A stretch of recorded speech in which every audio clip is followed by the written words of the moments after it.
allegiance to the flag of the United States of America and to the republic for which it stands, one nation, under God, indivisible, with liberty and justice for all.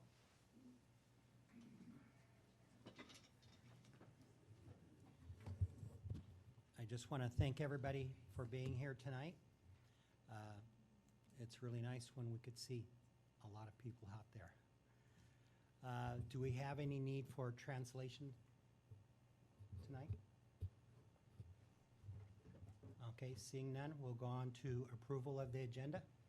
I motion to approve tonight's agenda. And I second.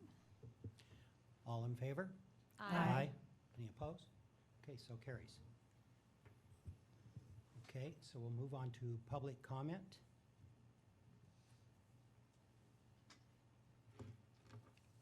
We have a few tonight, so I'm just going to call these off in order as I got them here.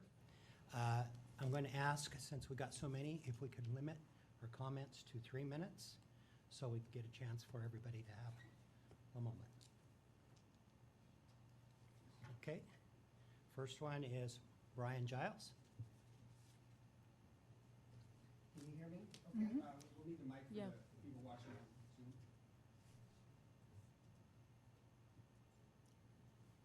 Hello. Yeah. Thank you for taking the time to listen to me tonight. I'm going to be really quick. I attended the meeting on Thursday with like 100 other parents. I came away there very disappointed. And the reason I was disappointed was we were told at this meeting that we were there to look at options and we could make comments on a survey. So I went home, took the survey. I had at least a dozen or half a dozen ideas to share with during the meeting of how we can solve the problem. The meeting was not an open meeting, it was not a discussion, it was a presentation. And we were told that we could go home and take this survey and that we had to vote on the answers for the survey. There was only 2 questions on the survey. One, it was what time do you want it in the Toyota Center, what day and time, and 2, what's important about graduation. There was no place to put comments about what solutions we can come up with, and there was no other options to talk about. So I felt very disappointed when I left it. We were also told multiple times, directly by Mr. Perez, that our students want it at the Toyota Center. That was a lie. Our students were asked one question: what is important to you about graduation and why? They were also told that there was no other option next year, that this would be the only option this year. I mean, that we were just trying to decide. The presentation was like a T-Mobile commercial.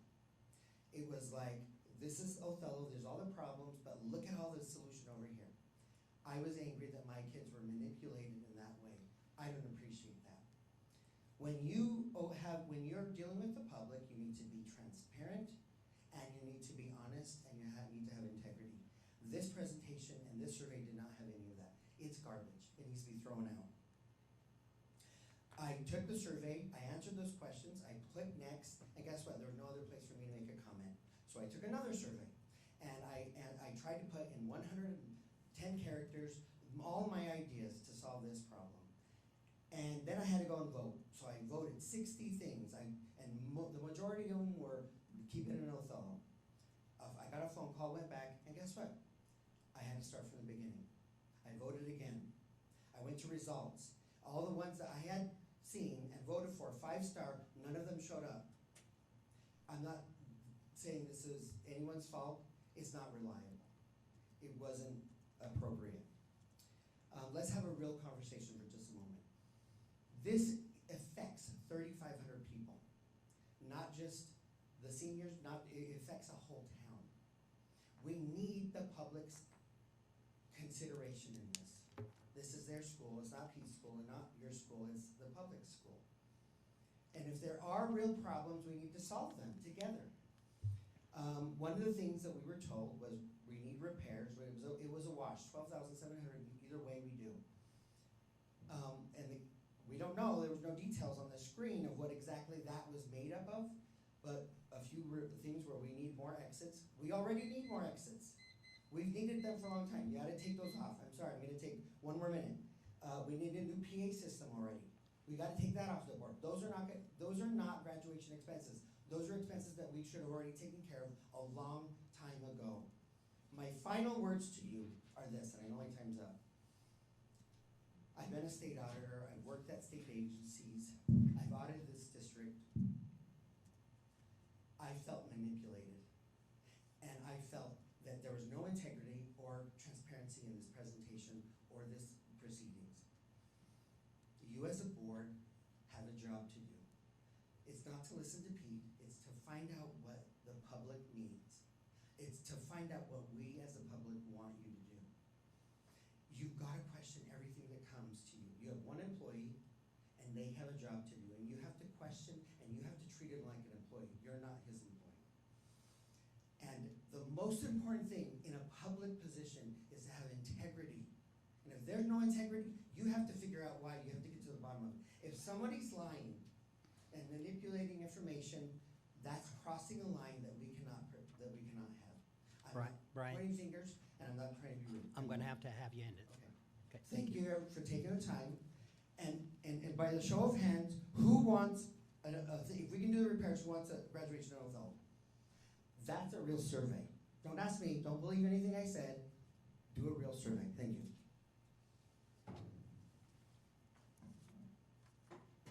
Sarah Hernandez?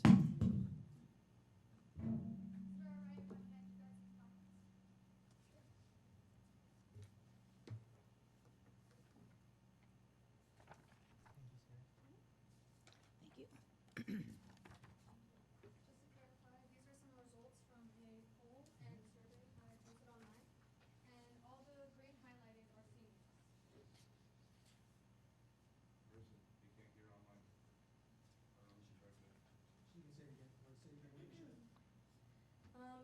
The packet I handed to each one of the board members is a packet of the results of a survey I posted online and a poll discussing the location, so Toyota Center or the Othello High School field. So I would like to start off by saying, good evening everyone. I'm delighted to stand before you today as Sarah Hernandez, the ASB Publicity Manager and a proud member of the class of 2024. As we approach our graduation, I would like to discuss the venue preference for the ceremony. And it is evident that the Toyota Center would be the ideal location. Doing so would ensure that the ceremony is not only meaningful and safe, but comfortably accommodates all the attendees. Fortunately, our school district has provided resources to ensure that students, friends, and family can safely arrive at this destination. In previous years, the ceremony and its attendance have faced numerous challenges and efforts to utilize our local football field as a venue. These include unfavorable and unpredictable weather, limited and congested seating, parking difficulties, and poor sound and visual quality. Continuing to hold the ceremony at the football field would only intensify these issues, leading to restricted invitations, increased security measures, and potentially even the need for multiple ceremonies. In light of these concerns, our support for the Toyota Center as a new venue for our graduation has grown stronger, and we are determined to have it there. While we value tradition, it is crucial to prioritize unity and inclusivity within our class. Our primary objective is to graduate together as a collective group of students. By choosing the Toyota Center, we have the opportunity to create an extraordinary experience that surpasses our expectations. Every student, including those who have grown up in this small town, will have the chance to walk across the stage with their senior or baby photo displayed proudly alongside their name, something that my parents would truly love. This symbolic gesture will truly commemorate our journey through the secondary education and signify the start of our exciting future endeavors. As a representatives of the senior class and the student body, it is important to emphasize the significance of student voices in the events that serve as milestones in our lives. Graduation should be a celebration of our achievements, a momentous occasion where we can come together with our loved ones without any unnecessary limitations. Therefore, I urge our community to consider the aspirations of our graduating seniors and grant us the privilege of an unforgettable ceremony that will forever hold a special place in our hearts. Thank you all for your attention and consideration. Together, let's make our graduation a memorable and inclusive experience for every member of the class of 2024. Thank you. Thank you. Katie?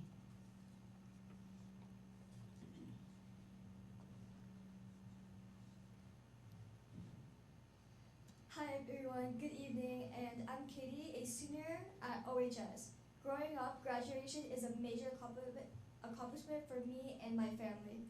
This is when you celebrate with all your friends and all your family throughout your life with the family that supported you from day one.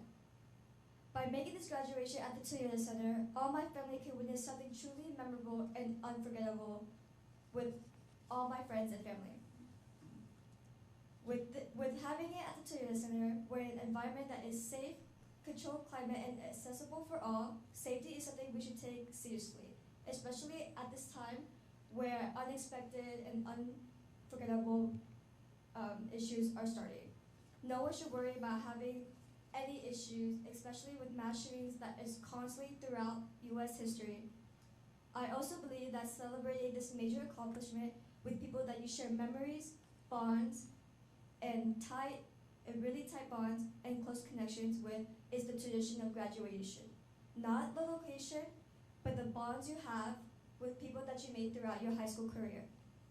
Family means everything to me, and education is also a big part of my family as well. By limiting on how many family members can go and sit with us to enjoy something that is so big is just something that I don't feel right with me. Sharing a major accomplishment with my family, having every single family member there is something I really take seriously. In my family, family is number one, education is second. Location is not in my top 5. And by having it at the Toyota Center, I believe that all students should celebrate something so big with every single family member and every single friends they made. Because location is not the traditions. Traditions are the people that you are being raised with, and people that you are growing up with. Change is good, and change is something that we can all take in with our hearts and use that as well to make something bigger and better for our lives. Thank you. Thanks, Katie. Thank you.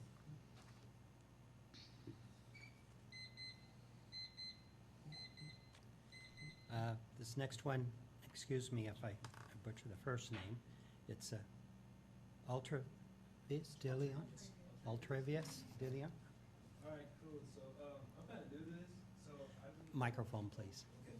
So I'm kind of new to this. I'm not sure if I'm able to ask you guys like questions and you guys answer them, or I just state how I feel. You can ask questions, but we probably won't answer them today. Oh, They okay. would have to get back to you. All right. So for starters, I am a student. I'm a senior, and during the assembly, the slideshow that we were given and shown made it seem like we only had one option, and that option was to go to Toyota Center. It's the way I saw it was that this is our only option if we want our family to go, and it's like I'm kind of manipulative in a way, and I truly feel like, how can I say this? Like I truly feel that you guys did manipulate us in a way, and that there are other more plans. Like we didn't get. You guys didn't show us. Damn, I'm spacing out. I'm sorry, guys.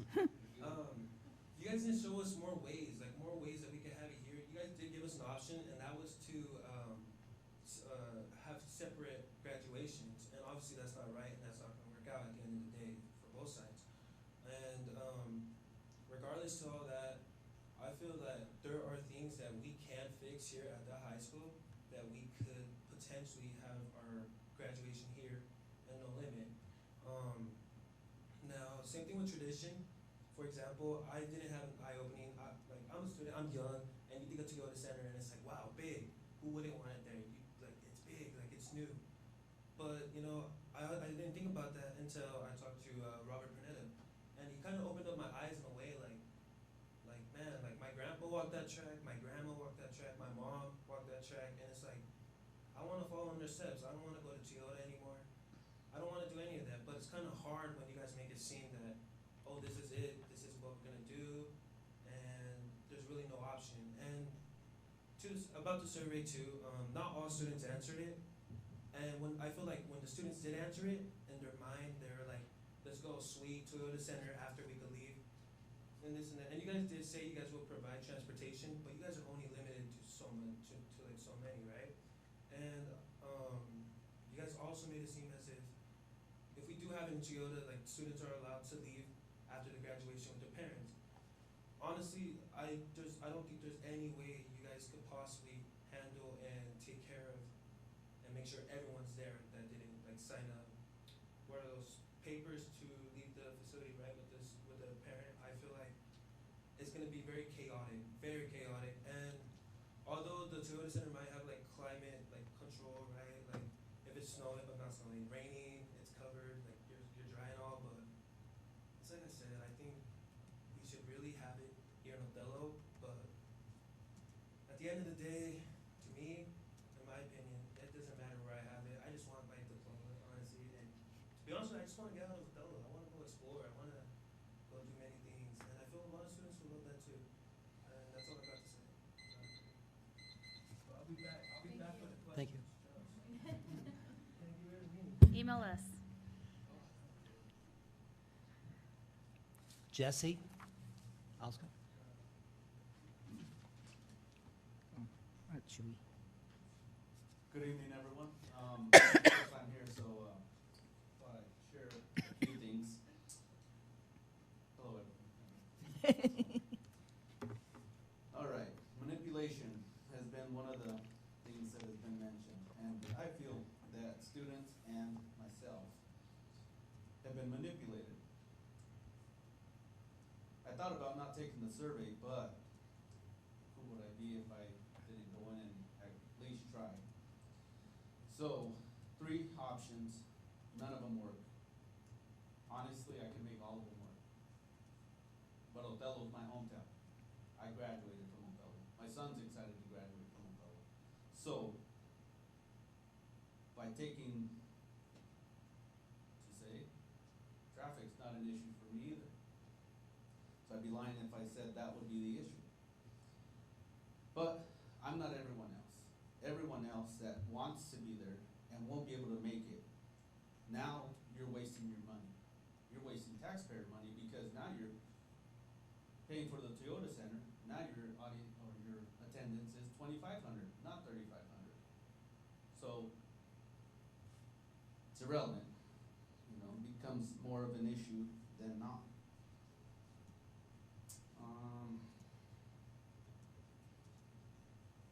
I asked for a solution at the meeting I attended, and there was no solution. I only left with more questions, and with as much education as there is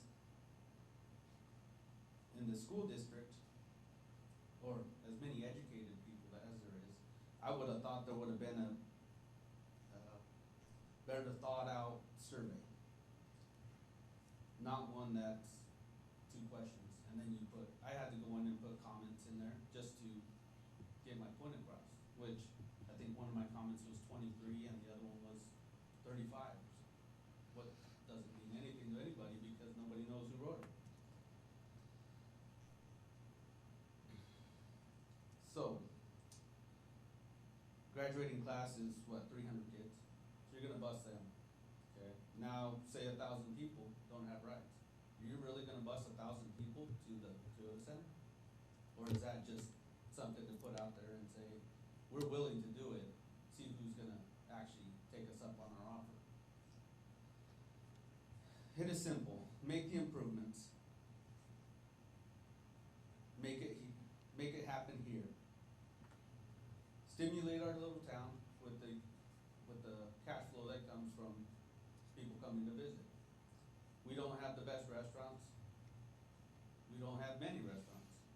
But just because Kennewick does, doesn't mean that you're not gonna have a 2-hour wait time when you get an influx of 3,000 people or more. So, I went to Tri-Cities this weekend and I did have a wait time. But there wasn't an extra 3,000 people. So, it's time to make the improvements and move on with our lives and continue to have it here in Othello. Thanks for your time. Thanks, Chewy. Robert?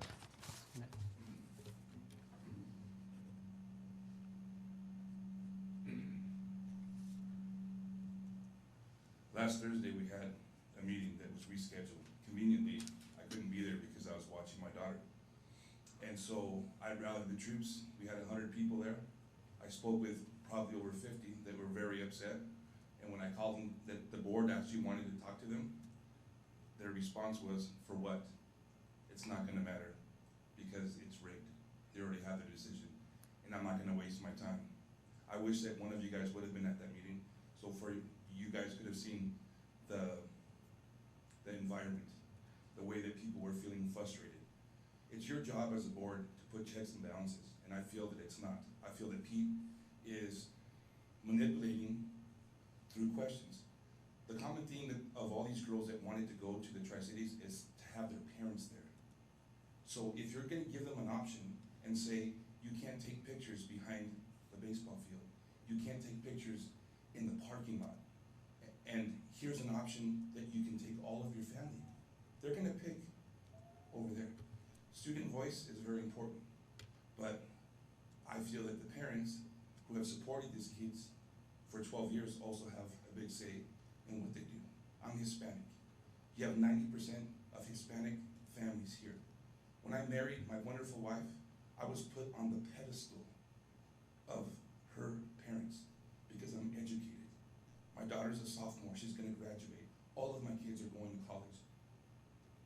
Every single Hispanic parent, including my father-in-law and my father with a 3rd grade education, the day I graduated from Eastern Washington University was one of my moments that I will never forget. My dad giving me a hug and said, "Mijo, you did it. You graduated, and now all those hours that worked at McCain and Simplot are because this is a day I was waiting for the rest of my life." Hispanic parents, grandfathers, everybody in that family wants to go to their kid's graduation. It means a big thing. And if you're gonna bust people, guess who you're gonna forget? You're gonna forget one, you're gonna forget two, and it's not worth it. The memories that Hispanic families want, they're gonna be there. The Guzmans, they roll deep. That's 100 people. They have 3 kids graduating, and they wanna do it here, okay? I like to barbecue. If you rent a Moore Mansion barbecue, and you have one in my backyard, guess what? My backyard barbecue is gonna be better because it's here. It's at my house. No amount of money can replace that. Easy fix. First of all, put me in charge, and we won't even have this conversation. I just watched a C-Squad game today. There's one bleacher at Wahidi's. There was like 30 people sitting down. Why? Why Wahidi's? 10 bleachers. MMS needs bleachers for the football. There's 0 out there right now. Scootney, they're doing girls fall soccer.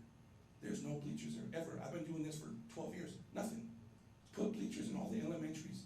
Hiawatha, they host boys varsity practices in the springtime.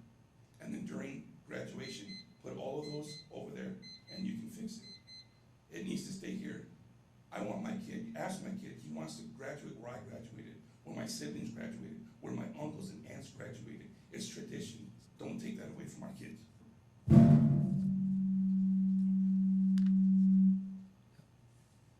Lydia?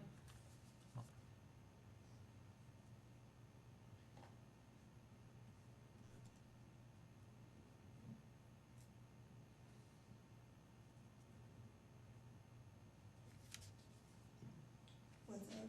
My name is Lydia Walrath, and my daughter is Mira Martinez, a senior here at Othello High School, and I'm here to explain why moving the graduation is a terrible idea.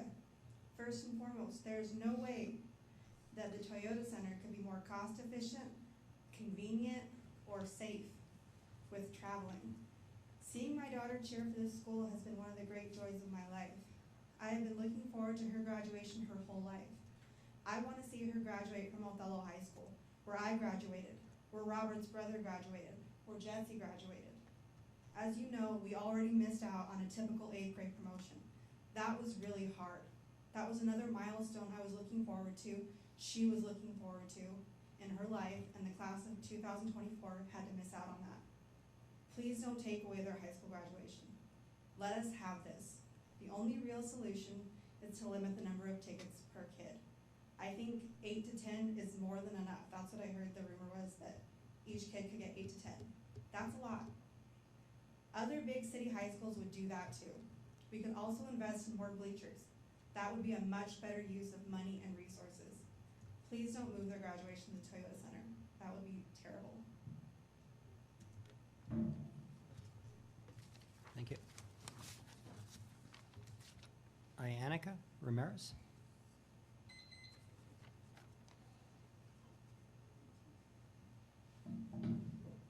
Hello. So I think we need to fix our current high school and make it safe for every event that we have. Not just pick and choose which event is safe and which is not.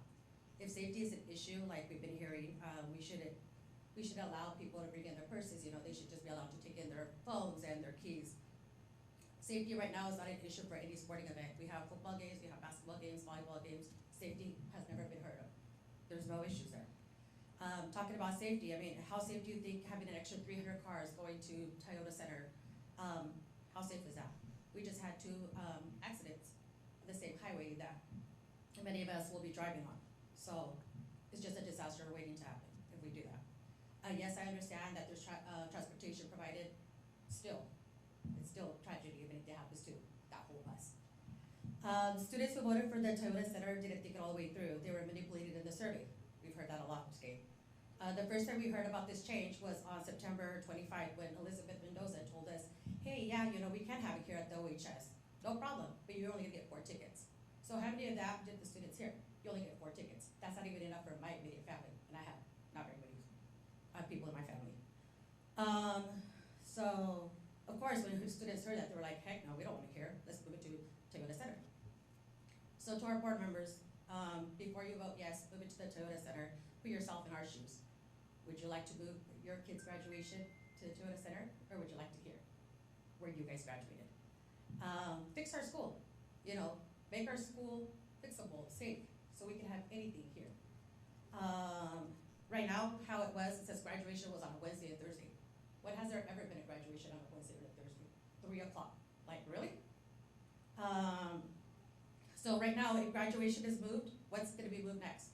No more football here, no more basketball, no more nothing here, Othello, because obviously it's not safe for graduation, it's not gonna be safe for anything else. So consider that when you guys vote, yes, move it to the Toyota Center. Thank you. Teresa Cohen?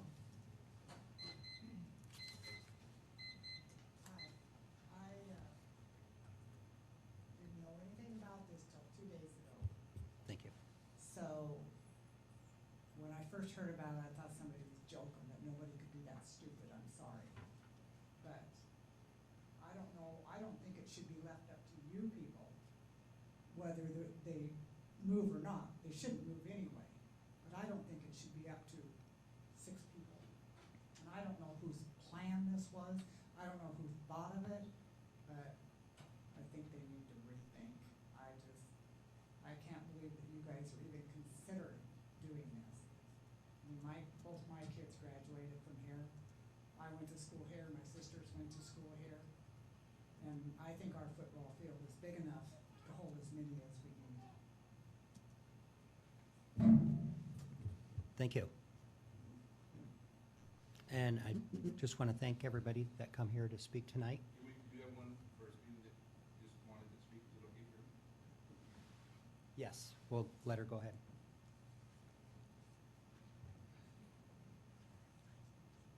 Please introduce yourself too when you're up there. I'm Aaliyah Velasquez. I'm against going to the Toyota Center because, like Robert had said, you can buy more bleachers, it solves way more problems. I heard one of the students also say that shootings were a problem, but I've heard way more shootings happening in Tri-Cities than here. Especially in a closed area, that will be a way worse problem. You can't get out of there fast enough. I've heard, like, the manipulation thing. Yeah, I was in that room. I definitely got manipulated. Thinking that none of my family can go, that is terrible. I also heard, like, the situations that can happen with car wrecks. I was talking about that with one of my fellow students, and they said, well, that's taking it too far. Well, it's not taking it too far, because that's the reality of what can happen. think of those things. When it wants to be at 3 p.m., that's not going to work because parents are working full-time jobs, especially the Hispanic parents. They're going to be, if they have Simplot, they're not going to get out in time. They're not going to ask for that much time off, especially if they need to provide for their family. I know that my mom graduated from Deltala High School. My dad worked his butt off to graduate from there because he wanted to be proud of it. I still have a picture of my mom from there. And I just want to walk in their footsteps, and all my family has walked down there. And like one of the parents also said, we got robbed from our promotion already. That was supposed to be in Othello, that was supposed to be our track, so we can make more memories. So just give this to us, please. Thank you. Thank you. Thank you. And again, thank you, everybody that come here tonight. You're welcome to stick around. We're going to have a update from the superintendent on information on this subject later. And there will be no decision made tonight. This is just all part of the process and fact gathering, which we really appreciate. Okay. We'll go on to recognition. Yeah, I'd like to invite Ludicaga Principal Christina Benjamin forward, and I think, is Madi going to help you? Madi Vela, the Dean of Students at Ludicaga, to help provide some recognition for programming at Ludicaga. Thank you, and we're also going to have our Assistant Principal, Paul Borzen, with us too. So, Superintendent Perez, President Johnson, members of the board, thank you for having us here today. We are really excited to talk about a new activity that's going on at Ludicaga this year. It's called 6th grade activities. So all of our 6th graders have an opportunity to choose different activities that they could join during an intervention time. Those activities range between independent art, independent reading, board games for strategies, PE, I'm missing one, a student council, and then also a Lion Spirit. And that Lion Spirit is being led by our Dean of Students, Madi Vela. We are super excited this year to have a Dean of Students because we are really implementing a lot of new strategies and techniques for our students to get involved and lead a lot of our work that we're doing at Ludicaga and show some student spirit. So we wanted to make sure that we talked about what we're doing here and how she's leading the show, and really setting the stage for our kids to start doing what they do best, which is demonstrating their pride. So we do have a few videos and slides that I'd like to have Madi talk about. Thank you. Good evening. As Christina said, I'm Madi Vela, and I'm the Dean of Students at Ludicaga Elementary, and I'm super excited about this year. It's been a great year, and I haven't had a bad day yet. So what we're doing, what are we about? So what our Lion Spirit time is about character building. And we character build through our examples, right? We character build through our learning, service, leadership, and participation. And we do it in a bilingual mindset, just to add that. So some of the things that we've began this year is things like friendship, inclusion, leadership, school spirit, and school pride. And I'm going to go in a little bit of detail just about that. So at the beginning of the year, we had some primary students that weren't getting along during recess because they didn't know how to play a pickup game of soccer. So what did we do? We went out there and we showed them how to choose sides or pick teams, how to play. Our inclusion, we have our house system. We have students with special needs within our group that also are part of our leadership team. We have our student council, but student council doesn't have a lot of time all day or every day to meet. So we have our spirit team help with that. The idea is to have everybody in our 6th grade be a leader at some point to some degree. They also show school spirit by participating in our events and helping to organize them and lead them. And we show our school pride by keeping our campus clean. So once a week we do our campus cleanup and we recycle. And so those are some of the activities we do throughout the week. These are some of the boards that we've created. Now I want you to know that these are student-led, student-driven. I did not create any of these things other than they gave me their ideas and I helped them organize a little bit. I got them their materials and they went for it. So I want you to just maybe listen to a couple of videos. They're super short, less than a minute each one. And, oops. Before we press play for this one, we just wanted to make sure that our kids knew that we were coming here today and were invited to join, but being the age that they are, it is harder for them to get here. So they wanted to make some videos based off of what we are going to be presenting. And then whatever we hear from you guys, we'll make sure to bring back to them so they know what's going on.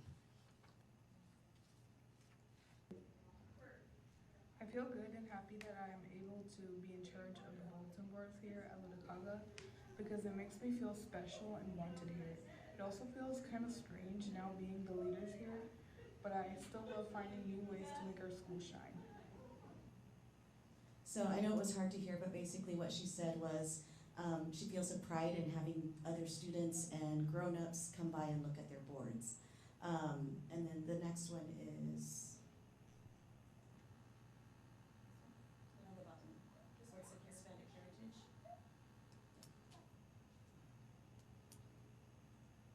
Our bulletin board is celebrating Hispanic Heritage Month, and it represents how our school is bilingual. So these were projects that they brought onto themselves. These were their ideas of what they wanted to do for the upcoming month. We're already in the process of changing for next month and December, so we're busy doing that. On the bottom picture, you can see them with our house system, updating the board and putting the points up, and then our leadership team. So the very last thing that I want you guys to know is that it is completely student-driven. One of their ideas was they wanted to highlight and showcase students. So one of the ways that we do this is we have people that win Pride Paws. Our former students, well, they might have left already, but they're used to those. So we pulled 2 a week, and those are our showcases. We say a little bit about them, and depending on what language they talk to me in, that's what I write up their showcase in. And it's amazing to see all the students that walk by when they're going to specials or going to lunch, and they stop and they read. And we don't only just have a student highlight, which is called the Heart of a Lion, El Corazón de un León, but they also have a teacher highlight, because in their own words, they wanted to know the teachers. So that's a little bit of what we do, and we're super excited for what's to come. Thank you. So Monty got to talk a little bit about what 6th grade activities the Lion Spirit is doing this month and currently. But as we go through, the kids are going to cycle through because it is all based off of choice. They choose to come into this program, and we'll do about 4 to 5 sections of this program throughout this year.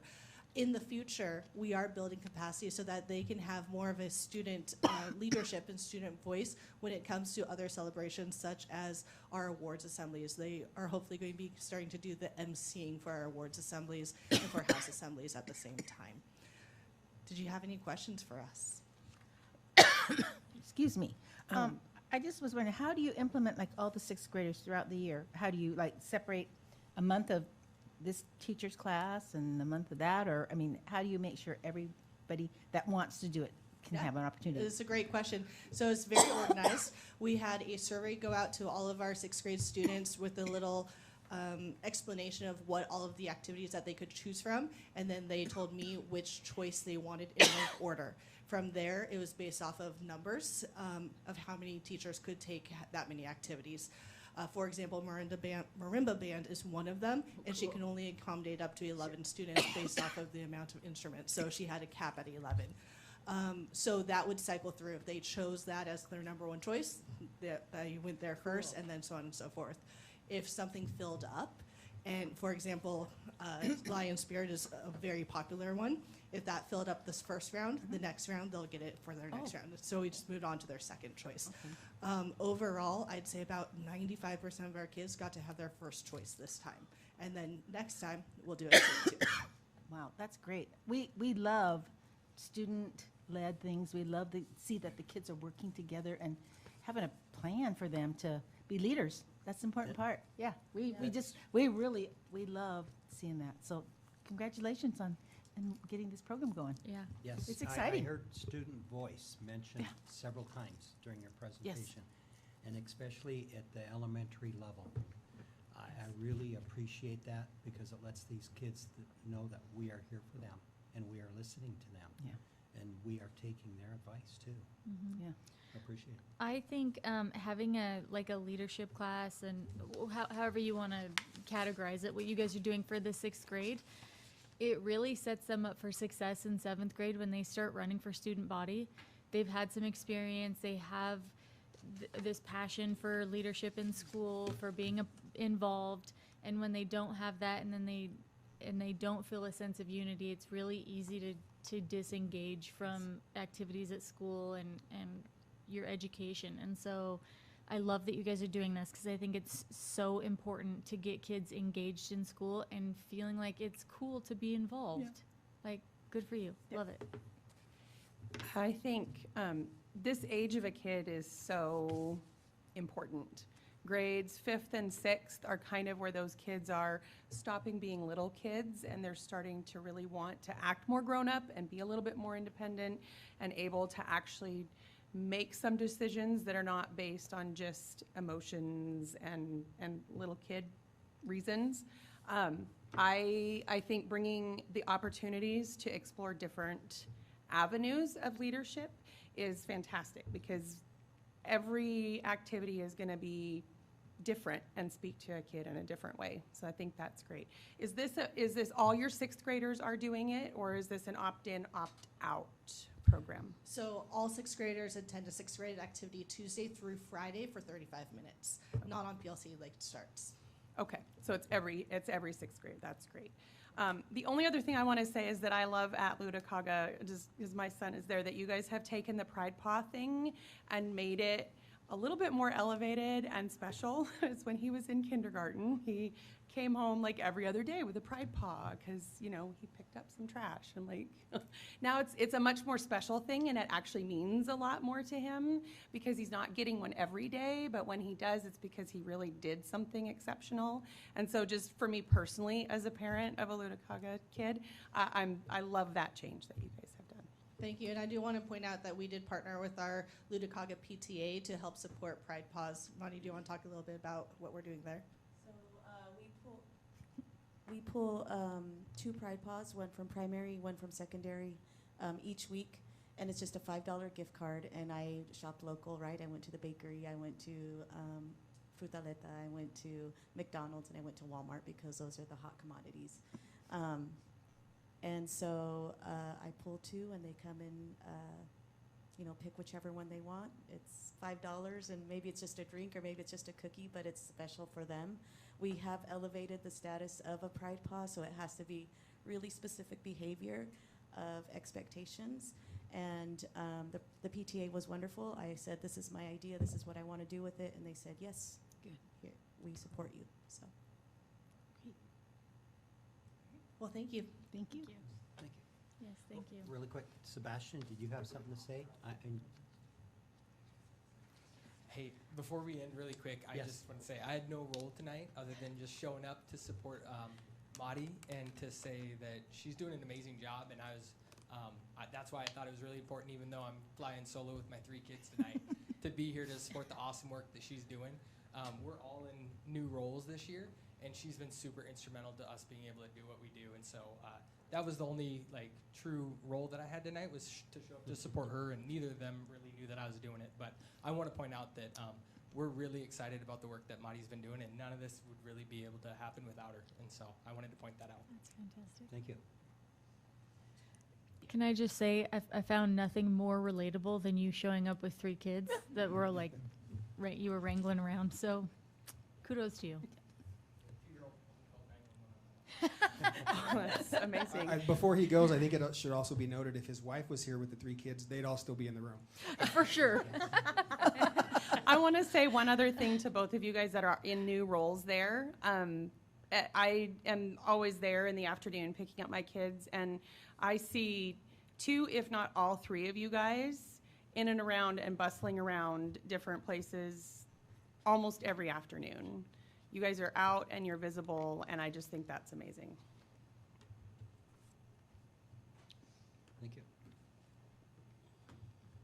Okay. We'll go on to student representative reports. Sebastian. Well, good afternoon, everyone. I hope everyone here is having an excellent evening. Jaden won't be here, unfortunately, so I'll just be doing her report. So we recently had the McFarland Middle School Cookies or Conversation. We got a lot of input on the students' opinions on their school or just about questions to the board in general. Honestly, my favorite one was just when a student came up to me and said, "I'm just here for the cookie." It was really bold of them, actually. But enough of that. Let's get straight to the point. So a lot of the common answers we received were that bullying needs to be changed. It happens online and mostly in person, which I think is something that really needs to be changed, because back then in middle school, I remember being alone in the cafeteria wasn't always a fun feeling. I just really despise that. And that no one really wants to hang out with this kid because he's not as he has common attributes as this certain group of kids just because he stands out. I think it's really wrong though. And a lot of the middle schoolers agreed that there should be more classes and more clubs. A lot of the reasons why they said that there wasn't any clubs in their eyes was because of the amount of teachers that didn't want to stay after school and support it. And then we got input on Paris, De Leon, and Schaefer on how they made change with the students by connecting to them individually, one-on-one, which I think is a really nice thing. And then they're also asking us on how they can get more involved in middle school and high school, and asking a lot of questions about high school, like what kind of classes are offered. Remember when one student mentioned about designing in general, and me and Jaden explained to him that fiber arts is offered at school, so fiber arts is just another sewing class. You could create clothes, blankets, and I think it's a really fun class. And that's pretty much it for the middle school Cookies or Convo, but I really like this event because it gave students the opportunity to voice their opinions to the board directly. And now for my representative report. See you in a second. So as you all know, I'm starting Talk or Treat. I just wanted to get some finalizations on that event. Would Mrs. Prowse, Mrs. Camp, and Jaden, would you like to dress up for anything on Halloween since it lands on that day? It's understandable if you don't want to, but I'll probably be dressing up since the high school typically does Spirit Days on that day. I would love to dress up, Jaden. I'm sorry, Sebastian. I was thinking I would ask Jaden if she wanted to do a group dress up. Do you know what you're gonna be? So actually, that's a funny story. All right. So on Sunday, I got bored over the weekend, so I looked in my mom's junk closet. Yeah. And I found a blue suit that resembled Michael Myers. But the one issue is that it had orange stripes on it. So I had to rip every stripe off, and it was very annoying, but it was worth it, to be honest. Okay. Well, we'll think of something to dress up as. I was going to email you and ask you if this was going to be a costume thing, actually, and I just hadn't made it to make that email. So yes, I would be happy to wear a costume. All right, well, thank you. And one last thing. I created the questions for the trick bowl. I'd like to thank Mrs. Camp for giving me a lot of question suggestions. I really appreciate that. Did the board have any questions or any finalizations they needed for this event, or like any questions they had at all they wanted me to add to the trick bowl? No? I don't think so. All right, well, thank you. But one last thing. We moved the advisory visits to Wednesday, Thursday, and Friday, so we have a lot of time to get through every single advisory and make sure that every student is aware that Talk or Treat will be occurring on Halloween. That's pretty much it, though. I really thank the entire board for their involvement and help on this event. Thank you guys so much. Is it at, I'm sorry, is it at lunchtime on Halloween? What time do we need to be there? Yes, lunchtime. I believe lunch starts at 11:07 for the first lunch, so I'd say about 10:45 would be a good time range. Thank you. Thank you. Okay, we'll go on to board member discussion. I think last time I mentioned the WASDA priority list. I got on today to find it, and they won't have it published till November 3rd. They will release the full list and the priorities from number 1 down. There is actually 223 priorities that they have adopted, but some of these go back on the record back to the 80s still. Wow. So, okay. Something else under board member discussion? Cookies for Convo. I really appreciated that at the junior high this year. I was really surprised how many kids at that age were already thinking about college. They were thinking about running START, and a lot of them were really interested. And when I got to tell them, hey, we're able to offer, and we're working on offering at AA through high school now. which would be fully paid. And there was a lot of interest in that. A lot of excitement about that too, and a lot of good questions from the kids. This is the first year it's been at the middle school, is that right? It's just been at the high school? No. No, Or we you did it did last year. you did middle school last year too? Yeah.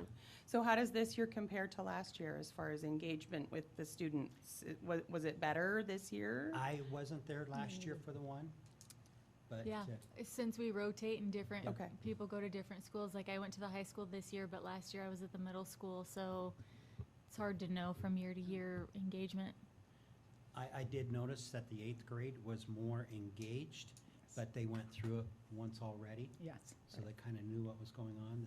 The 7th grade, it took them a while to realize what was going on for a little bit before once they realized the cookies were up there, it was pretty quick. 8th graders came before lunch. Yeah. 7th graders came after they ate, which was kind of funny.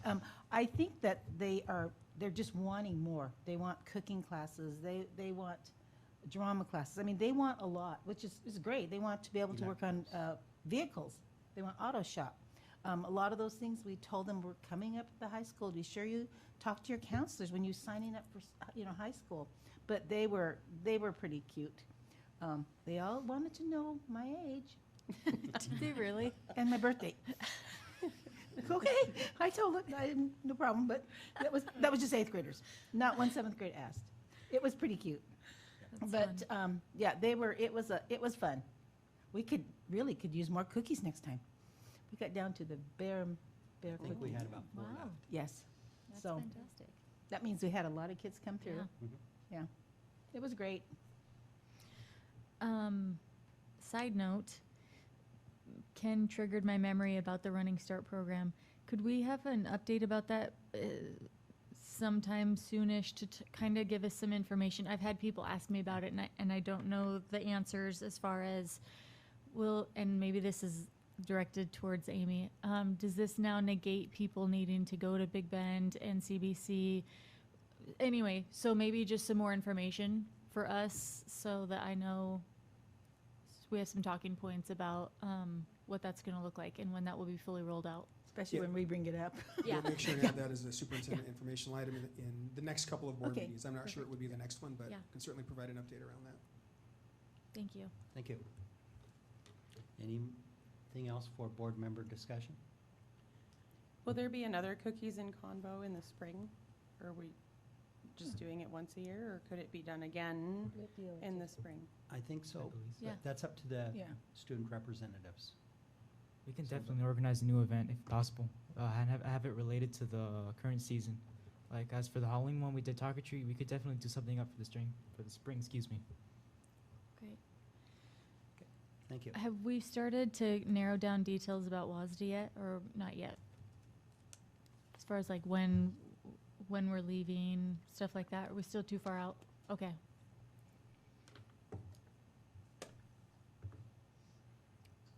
Okay, we'll go on to required approvals. I motion to approve the required approvals.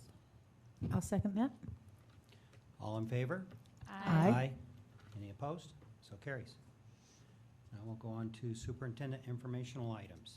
Yeah, I'm going to do it a little bit differently this board meeting. I'm going to actually go from the podium, and I think Jessica Shink's going to come over, and she's going to be using some of the information.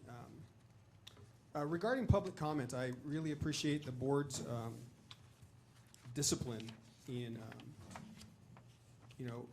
responding to folks when they take the time to come and to share their perspective. And that, sometimes if we do respond to them, at least from a board perspective, where it might set up future opportunities where that might not be the best course of action.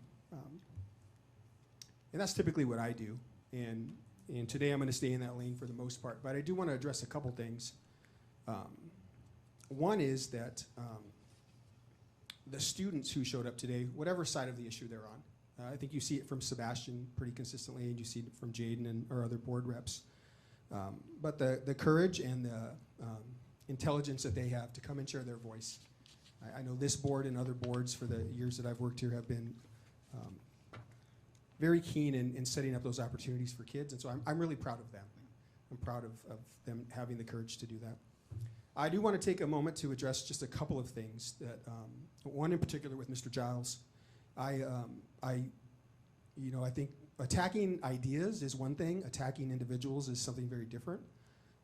I'm as Othello as anyone in this room and as anyone who just walked out and didn't stick around to listen, so I appreciate you sticking around to listen. What I don't appreciate is that for over 27 years I've worked in the school district and put students first and never been accused of manipulating students. And sometimes that doesn't sit well with adults, and I have very low tolerance for that kind of questioning of my integrity. The second thing that I have zero tolerance for, zero, when people say that our kids aren't smart enough to discern information. I have zero tolerance for that. The idea might not be the right one. This might not be the right moment. But our kids are smart.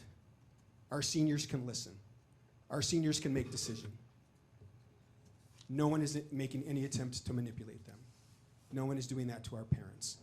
And at every opportunity, anyone who speaks in that way about our kids, it's my job to challenge it. And so the comments about you holding me responsible, if I don't do that, let me know. But you've seen me do it, and I'm going to do it every time. And so now I'm going to jump into the more formal remarks. I would hope that those who were in the room tonight, and maybe they're watching as they left the room, and others who are interested in this topic, I just want to clear up a couple things. Number one, I hope we just take a step back and understand what we're all here to do, to celebrate our kids. Whatever side of the issue you're on, we're here to celebrate our kids. What a really cool thing. What a cool thing that everyone wants to celebrate our kids. Some want to celebrate it here, some want to celebrate it there, but what we have in common is that everyone wants to celebrate our kids. And I think that is so cool. And we have a tough decision to make, right? And some people think the decision's already been made. And that couldn't be further from the truth. One of the things I heard tonight was about, and so this is kind of the next steps in the timeline, but there was this conversation about a meeting that happened with the parents in September. We had just shared the information with the students, and behind closed doors, those of us who have been working on this project, we were saying, if the kids squash it, we're going to have to figure something out. We thought that's what the kids were going to say. And we're going to share with you what the kids actually told us. And then we knew there was going to be some tension with the parents. This isn't something we didn't expect, right? We knew there was going to be tension. You should expect that because graduation in Othello is a deep tradition. It's deep in any community. And so it's not unexpected, but it's how we manage and how do we process the information that's coming at us. But that meeting right here was sort of an ad hoc meeting. It was a different senior meeting where folks who hadn't helped develop the information kind of threw it out there. And what we heard in that meeting is some parents were concerned about the date. So we called Toyota Center and said, is there any possibility? Are there other dates? And so those were the options that the folks got. And the critique about the survey in particular, this isn't the kind of decision, and as much as I appreciated Sarah's data, it's not the kind of decision where a board or a superintendent could just say, it's 50% plus one, 60%, how do we decide what we're going to do? Because there are some critical things behind the scenes that we have to make sure we can accomplish. We want to get feedback, and that's what we're doing. Tonight was feedback. We're going to spend a couple more weeks getting feedback, and we're going to decide what we're going to do. But I think it's really important that everybody keeps students at the center of this. So in Othello, honoring the tradition of graduation and the hard work of our staff, it is a really cool event. It's a nice setting, and more often than not, we have great weather. But there's always a little tension with the event, and I think you heard some of the students express it. And when I graduated from Othello High School in 1990, it's a very different time now, when some of you graduated from Othello High School. The other thing that I have had to catch myself on a little bit, and I had to do it tonight, and Director Camp helps me with this just by her presence. Not everybody who has a kid at our high school graduated from Othello High School. There's a diversity of experiences. And although we want to pay attention to those deep traditions, we also have an obligation to every kid in our school district, not just the ones whose parents went to school here. Having said that, the deep tradition of high school graduation in America, and what I think you heard from some of the kids tonight, you heard from both sides, and that's what we're going to talk about tonight, both sides. How are you going to process? How am I going to help you process it? How am I processing it, right? This is an important decision. So the spectator experience, we've talked about that a lot, and I'm not going to go through all the slides that I went through with the kids. You saw the slides already, same slides I went through with the parents. The description of the meeting from last Thursday, or it was last week's, maybe it was Thursday, some of the comments I got afterward, they were on both sides, certainly in the meeting. But then afterward, folks said, hey, that felt like a heated meeting. And then tonight it was almost presented as like nobody got a chance to share their opinion or voice their, I thought it was completely appropriate, not only from the district side, but from the parent side. There were very strong opinions in the room, and we need to hear them. But we weren't looking for an up or down vote. Nobody was promised that. We just said we want some more information from you. We want some feedback. And tonight you're going to see all of that. You're going to see what the parents told us. Okay? But this whole spectator experience, again, we're hearing deeply about tradition over and over, and I love that part about our community. What we are forced to consider, what I am forced to consider, is safety, climate, and facilities. And there are ways to address all of those issues with an investment. And what I also have to consider, and so do you, this isn't just about the class of 2024. This is about the larger classes that are coming behind them. This is about what we need. We're concerned now because our kinder and first grade numbers are the smallest we've had in a number of years. And those classes are the same size as this senior class. So the seniors going out and the kinders coming in, they're finally the same number. For the last 10 years, it hasn't been that. There are large groups of students coming through that middle school, coming through those elementary classrooms. They're going to overcrowd that high school. And because we celebrate and because tradition means so much to us, there will be a lot of people here. Not only in 2024, but in 2025 and in 2026, when some of the folks who are sharing their perspective aren't going to have kids there.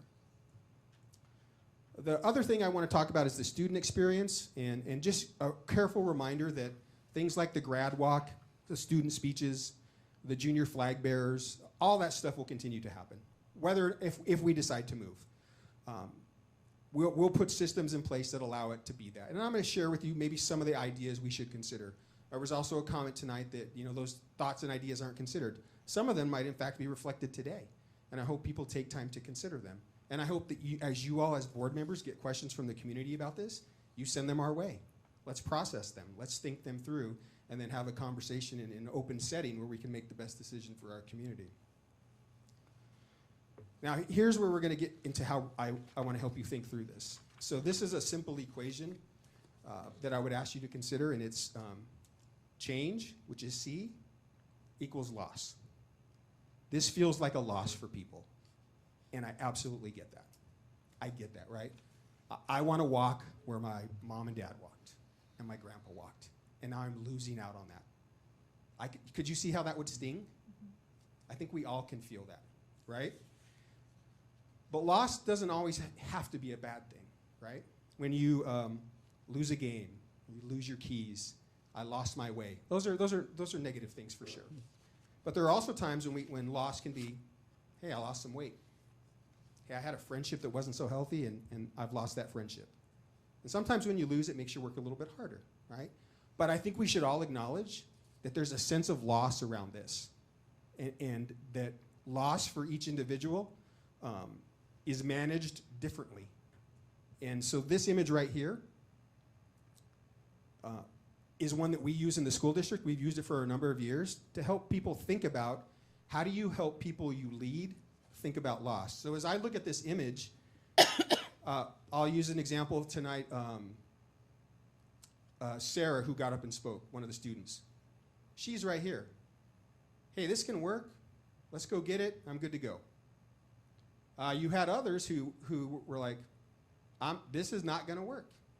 And we should expect, you should expect, I expect that there are people all along that continuum. It shouldn't be a surprise to us. And our job as leaders, my job as superintendent, and your job as leaders of your constituents is to help think through that. Where are people really at in that progression? And one of the other things I think we need to be aware of is sometimes folks who are here are willing to share their voice.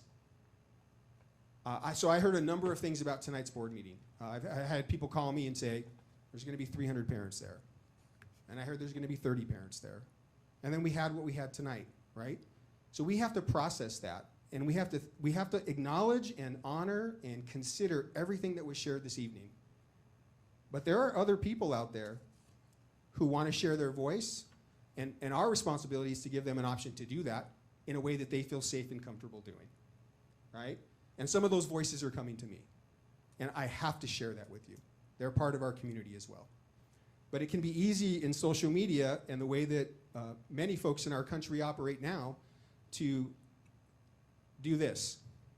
That's not what I get to do, and it's not what you have to sit here and take it. I have to sit there and take it, and that's our role, and we all accept it when we sign up.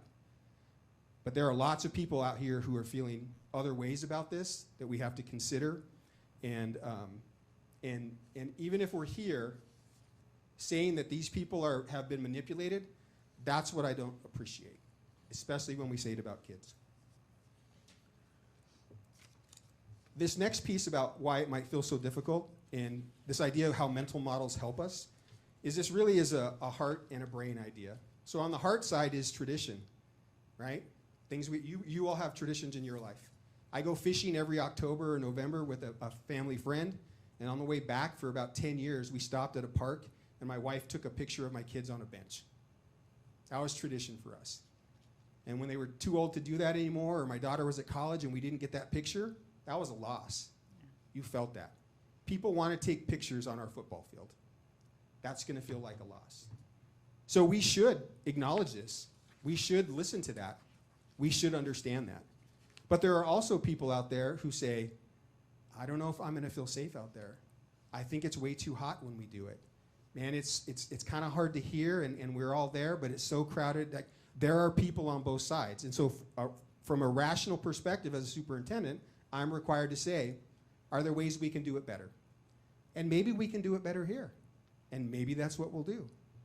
Maybe we can say we can do it there more conveniently. Maybe that's what we'll do. But we have to work on both sides of this. I don't get up here and just talk from one side, right? I have an obligation. I may very well be right here. I may very well want my son, who's going to graduate where I graduated, to graduate where his mother graduated, to graduate where his uncle graduated. I learned a lot about graduation in 2020 when my own kid didn't get to graduate because of COVID. I know it's an important tradition. But again, my responsibility, when people come in here, and this is one of the things I also appreciate about Othello, I don't think in any other, if I wasn't from Othello and was superintendent, I don't think people would be as casual with me in here as they were today. I love that, and I hate that. That's part of the gig. I get that. But there are also times where I have to step back as a member of the community and as a father and say, this is what's best for the group of kids that we're dealing with. And you're required to do that as well. You are required to do that as well. And so our job is to think about both sides of this and to make sure that when we're presenting this information, that our frustration and anger doesn't overflow and we don't have a credible conversation about it. So this image here is one that we're going to talk about extensively in just a minute. And it's this idea about if we're going to change. That's the other thing that I shared on Thursday when someone said, I asked what they wanted to hear about, and some folks in the room only wanted to hear that we're not going to do it. And what I shared with them at that moment, graduation is currently scheduled for Othello High School. Nothing has changed. We haven't paid any deposit. We haven't made any firm plans that this is what we're doing. We're in a timely position where we can do that if we think it's best for us. That's the moment that we're at. And so we're going to talk about some of these ways that people are feeling to help us think through in the next couple weeks when people are asking us questions, how do we support them in thinking through that? Now, one of the tools that we used to gather feedback and to hear from folks was thought exchange. And so it's what we shared with the students. It's exactly what we shared with the parents. They both had the same experience. And so Assistant Superintendent Schenk, she's going to walk you through that live. It's not going to be just screenshots of things we pulled down, but she's going to talk you through some of the ways that that system works. And so if you have questions, she'll be prepared to answer them.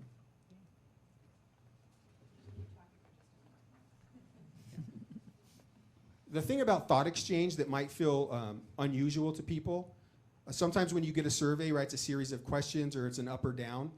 Thought exchange is exactly that. Share what you're thinking and then let everybody else rate your thought. It's that idea that when we say the smartest person in the room is the room. One of the frustrations with thought exchange for some people is it drowns out loud voices because every voice has the same value. It's not just that you're loud and boisterous and in front. It's that everyone gets to share their thought, and then we spend time rating them and reading them. And so that's the effectiveness of it in many school districts around the country that use it. That's the difference between thought exchange. It's they even have a tagline about like a survey, only better. Not everyone you heard tonight believes that's the case. Okay, well, thank you.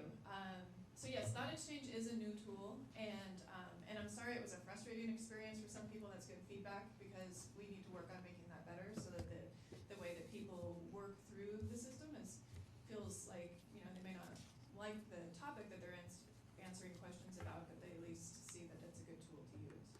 So we've been using thought exchange for about the past year. We've used it primarily with staff. That's kind of how we've started getting used to it. We've had over 1,000 participants, and between all of the different thought exchanges that we've had over 900 thoughts that have been shared. And so what I'm going to share with you today are the results of the parent survey, and then also what the students said as well a few weeks ago. We had 139 parents participate. I believe this went out to all senior parents, so they all had the opportunity to participate. We had 125 thoughts, and of those thoughts, we had over 2,700 ratings. So that's where people were rating things up or down according to how they felt about what they saw. Now, the difference between the parent survey and the student survey is that we did ask the parents 2 additional questions. And even in the survey, people definitely let us know they did not like these questions, and I understand that. But these were questions that we asked because we ourselves didn't have the answers to. And as we were talking about it, we said, well, let's see what the parents think. Let's see if they can help us think through some of these variables. Again, it's not a yes or a no vote. It's help us think through these ideas. So the first question was, if Othello graduation is moved to Toyota Center, what date and time would you prefer? And out of the 3 choices, which we do have a limited window that Toyota Center could give us this year, these were those 3, and I think that's 48% down there at the bottom, which was the majority of folks said Thursday, June 13th from 6 to 8 p.m. The second question was, again, we haven't made any decisions, but if we do keep it here, knowing the space and the safety constraints that we have, what do you think about these options? So 65% of people who responded said if we, if we do have these limitations, keep it here, but limit tickets. And then about 8% said to have a split ceremony, and 28% said use the Toyota Center until we can make things better here. I filled out 3 surveys, but that question was not there. Okay, so again, and that's good feedback, because that's not the way it should have happened. So The other factor that could have been if you log in from the same device, it's not going to allow you to take the survey multiple times. I wasn't trying to cheat it. No, I'm not suggesting that you were trying to cheat. I'm just offering a rationale why that you might have experienced that. So then the thought exchange question, and again, this question was nearly identical between the parents and the students. And the purpose behind this question was, if we, regardless of what we do with graduation, whether it stays, whether it goes, what is most important to our students and our parents to make sure that we provide that wherever graduation happens. And so what thought exchange, there's all kinds of metrics that it allows us to look through. There's even an artificial intelligence summary, which the summary I think is very telling here. The first sentence of it is, the responses to the asked question reflect a strong desire to keep the graduation ceremony in Othello, the hometown of the graduating students. And so then there's different themes based off of the responses. And then it also lets us look at the highest rated thoughts in addition to the lowest rated thoughts. So I'll run through just a few of the highest rated, and then I'll flip it to the lowest rated just to show you that difference. You can see here in the middle where it says 29, that means that 29 people, that just gives you the number of people who rated each thought. And then over here to the right, the number of stars from 1 to 5 that thought averaged. So the first one here is that Friday night graduation is better than midweek. Weekends tend to work better for families. Watching the kids celebrate together, having my child receive his diploma, being able to go, and celebrating my child's greatest achievement with them. So a few more, I'm not gonna read all of them here. This wasn't a prepared presentation, we're just kind of scrolling through these.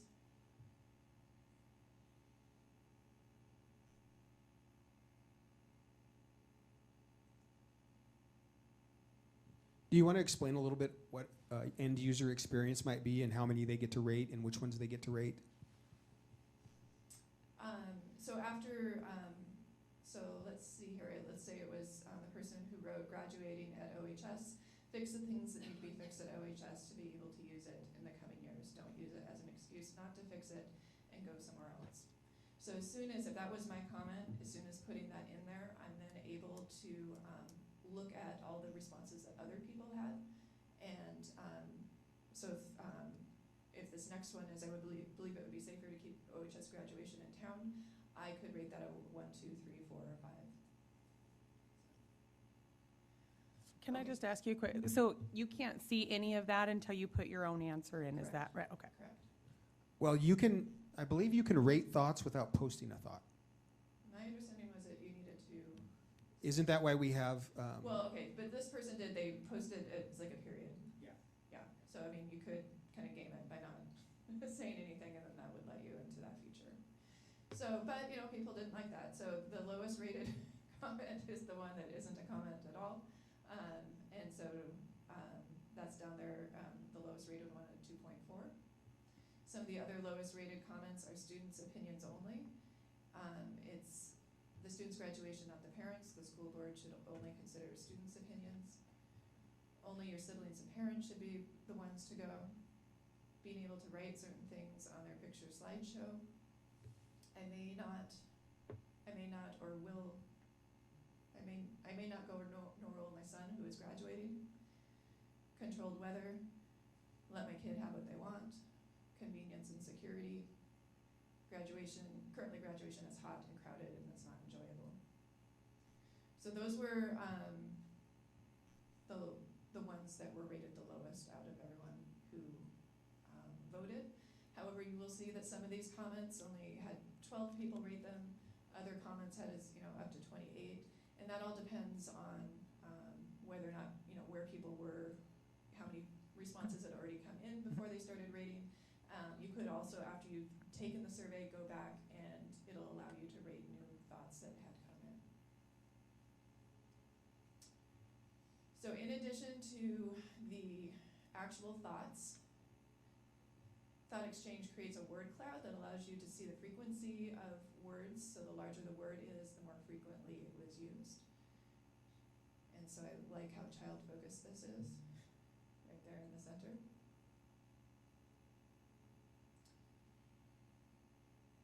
Okay, so that was the, anything else you wanted me to say about the parent one before I move to the student one? Actually, this is our part of the meeting, Brian, sorry. It's for us to gather. Related to the thought survey. If you want to, go ahead. I just wanted to know why you chose to do this type of survey instead of just asking the direct questions to parents. Mm-hmm. And that's where the feeling of not having important things to say comes from. Well, I know. Why was this chosen? Yeah, I know when we first found this tool, one of the things that we liked about it was that rating system, so that if there was dissension, we would be able to kind of gauge how people felt about other people's opinions instead of just giving our own opinion. And that was a choice.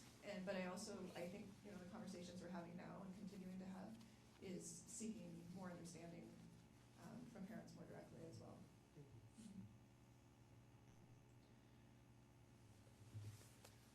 Okay, so let me get back to the main page here.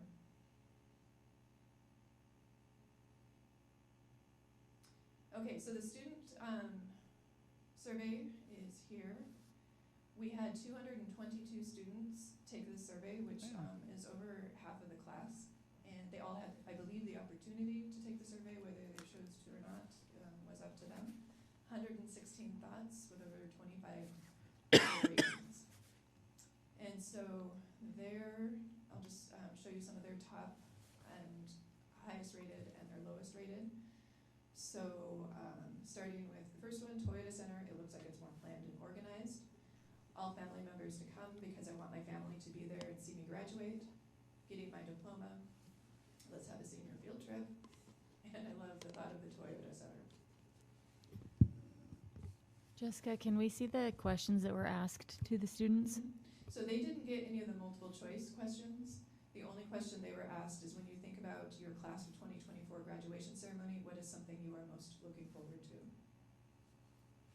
Okay. We gave the students and the parents virtually the same question.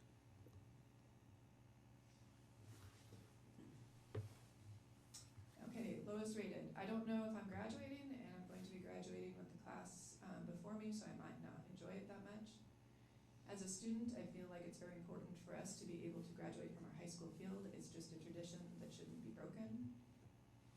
Graduating in my hometown. I want tradition, one big ceremony on our football field with our entire class of 2024. I don't care about the weather, it's about the tradition. Going to Mexico. Looking forward to graduating, seeing students, I think that's supposed to be supporting each other, and having a ceremony in the Toyota Center in Tri-Cities. So again, this is another example of that. This was probably a late entry, and so it's also important to noticing that that was rated low because only one person had rated it.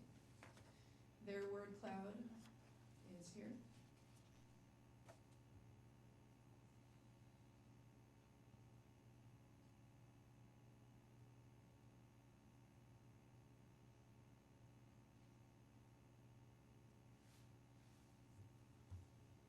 So any questions? Can you scroll up so we can see the AI summary of that?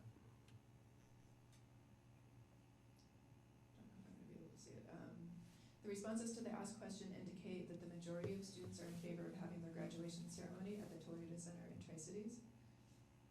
It's just the first sentence there.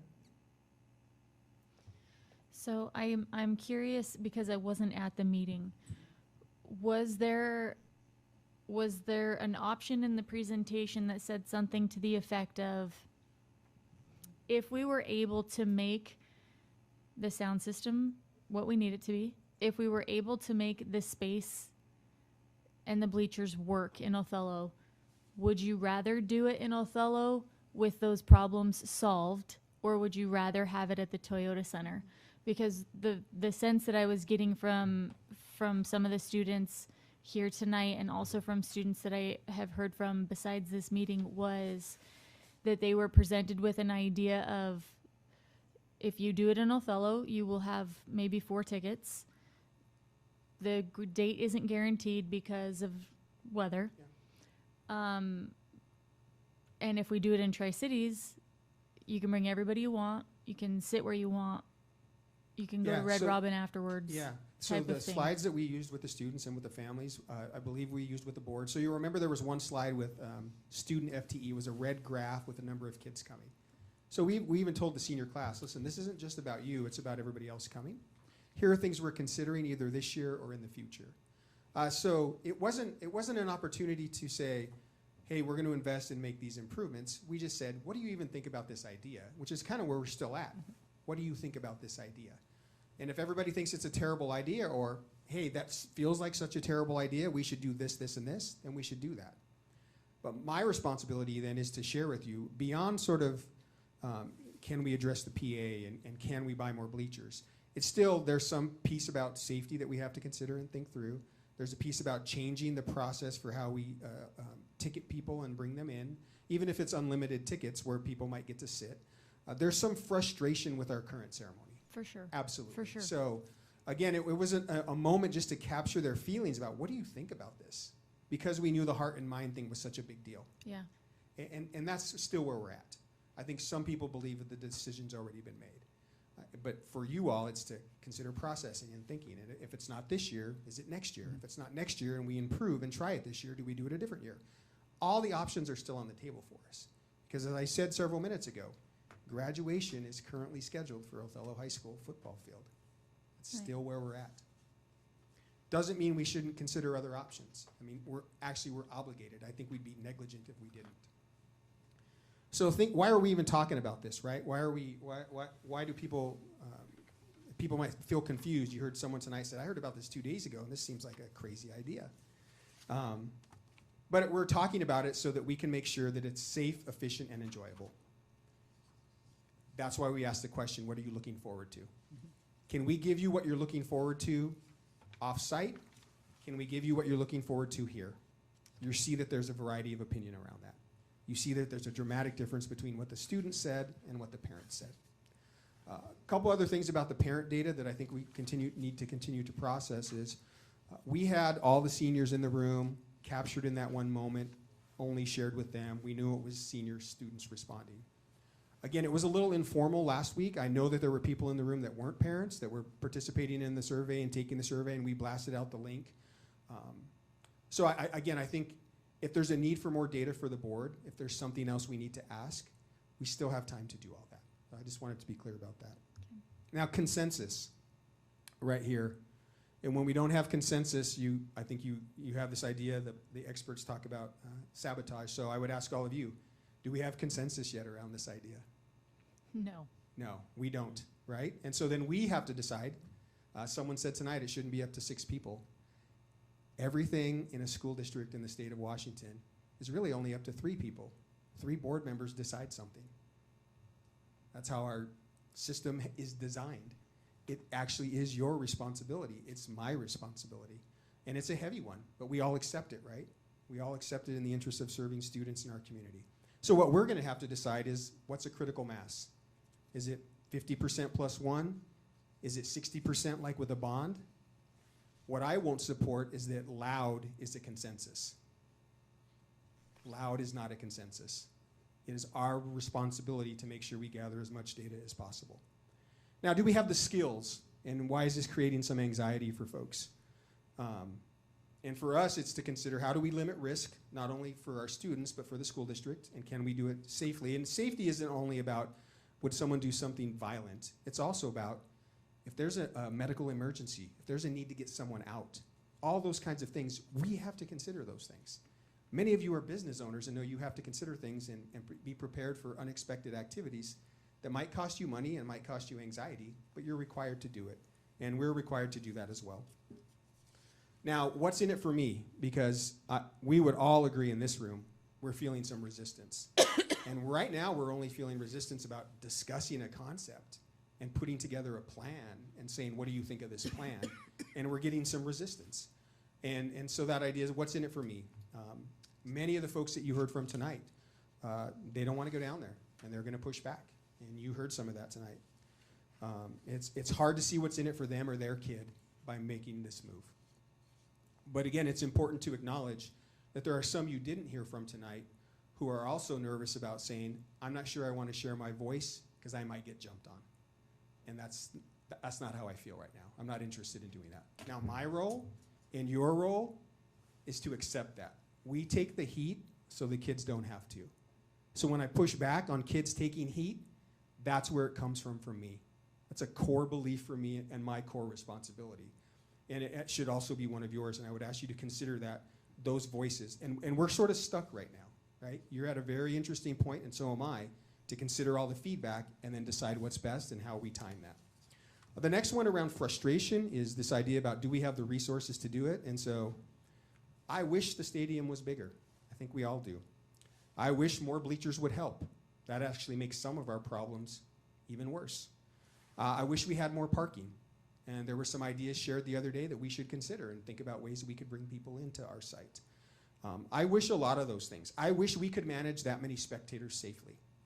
I talked to Marisa, and I contacted a security company this morning, let them know the crowd size we expected and the kind of support we need. They said, we can't handle an event that big. Doesn't mean we stop looking. We're going to keep looking. But I wish we had all the skills, and it's frustrating not to be able to do that. So I think for people to believe that we're manipulating surveys, we're rigging the results, that's their frustration. I hope that they understand it's also our frustration not to be able to do it in the way that we've been used to. But we're obligated to, again, consider those things. And now this idea about an action plan and false starts. Someone called me the other day and said, wow, you're going way too fast on this. I said, we've been talking about it since 2020 when COVID changed the game. We've been talking about it because class size is coming. We've been talking about it, that's why we went and watched last year. We've been talking about it, which is why we took drone footage last year. We've been talking about it, which is why we met with the Adams County Fire Department. We've been talking about it, which is why we partnered with OPD to say, hey, how can we do this in a better way? It's new now because the kids gave us some momentum and said, yeah, you should consider this. And again, I'm going to keep students at the center of my work. And when the kids said move forward, we're moving forward. And that's why we're at today. The easy path would have been to say, we'll see what happens. Let's just go one more year. And maybe we're going to do that. But if we do, we're going to do it better. And now the last thing I want to talk about is this idea of an asset-based approach. And this in particular is about our community and about what was shared tonight from some folks about what I think are pretty common beliefs about some segments of our community. And I want to challenge some of those. So I'll start this way. When you think about deficit and asset thinking, here's a way to frame it for you. Hey, you're going to need to study a little harder, but I know you can do it, right? You could also say, hey, you remember the lyrics to so many songs? Perhaps a jingle will help you remember this too.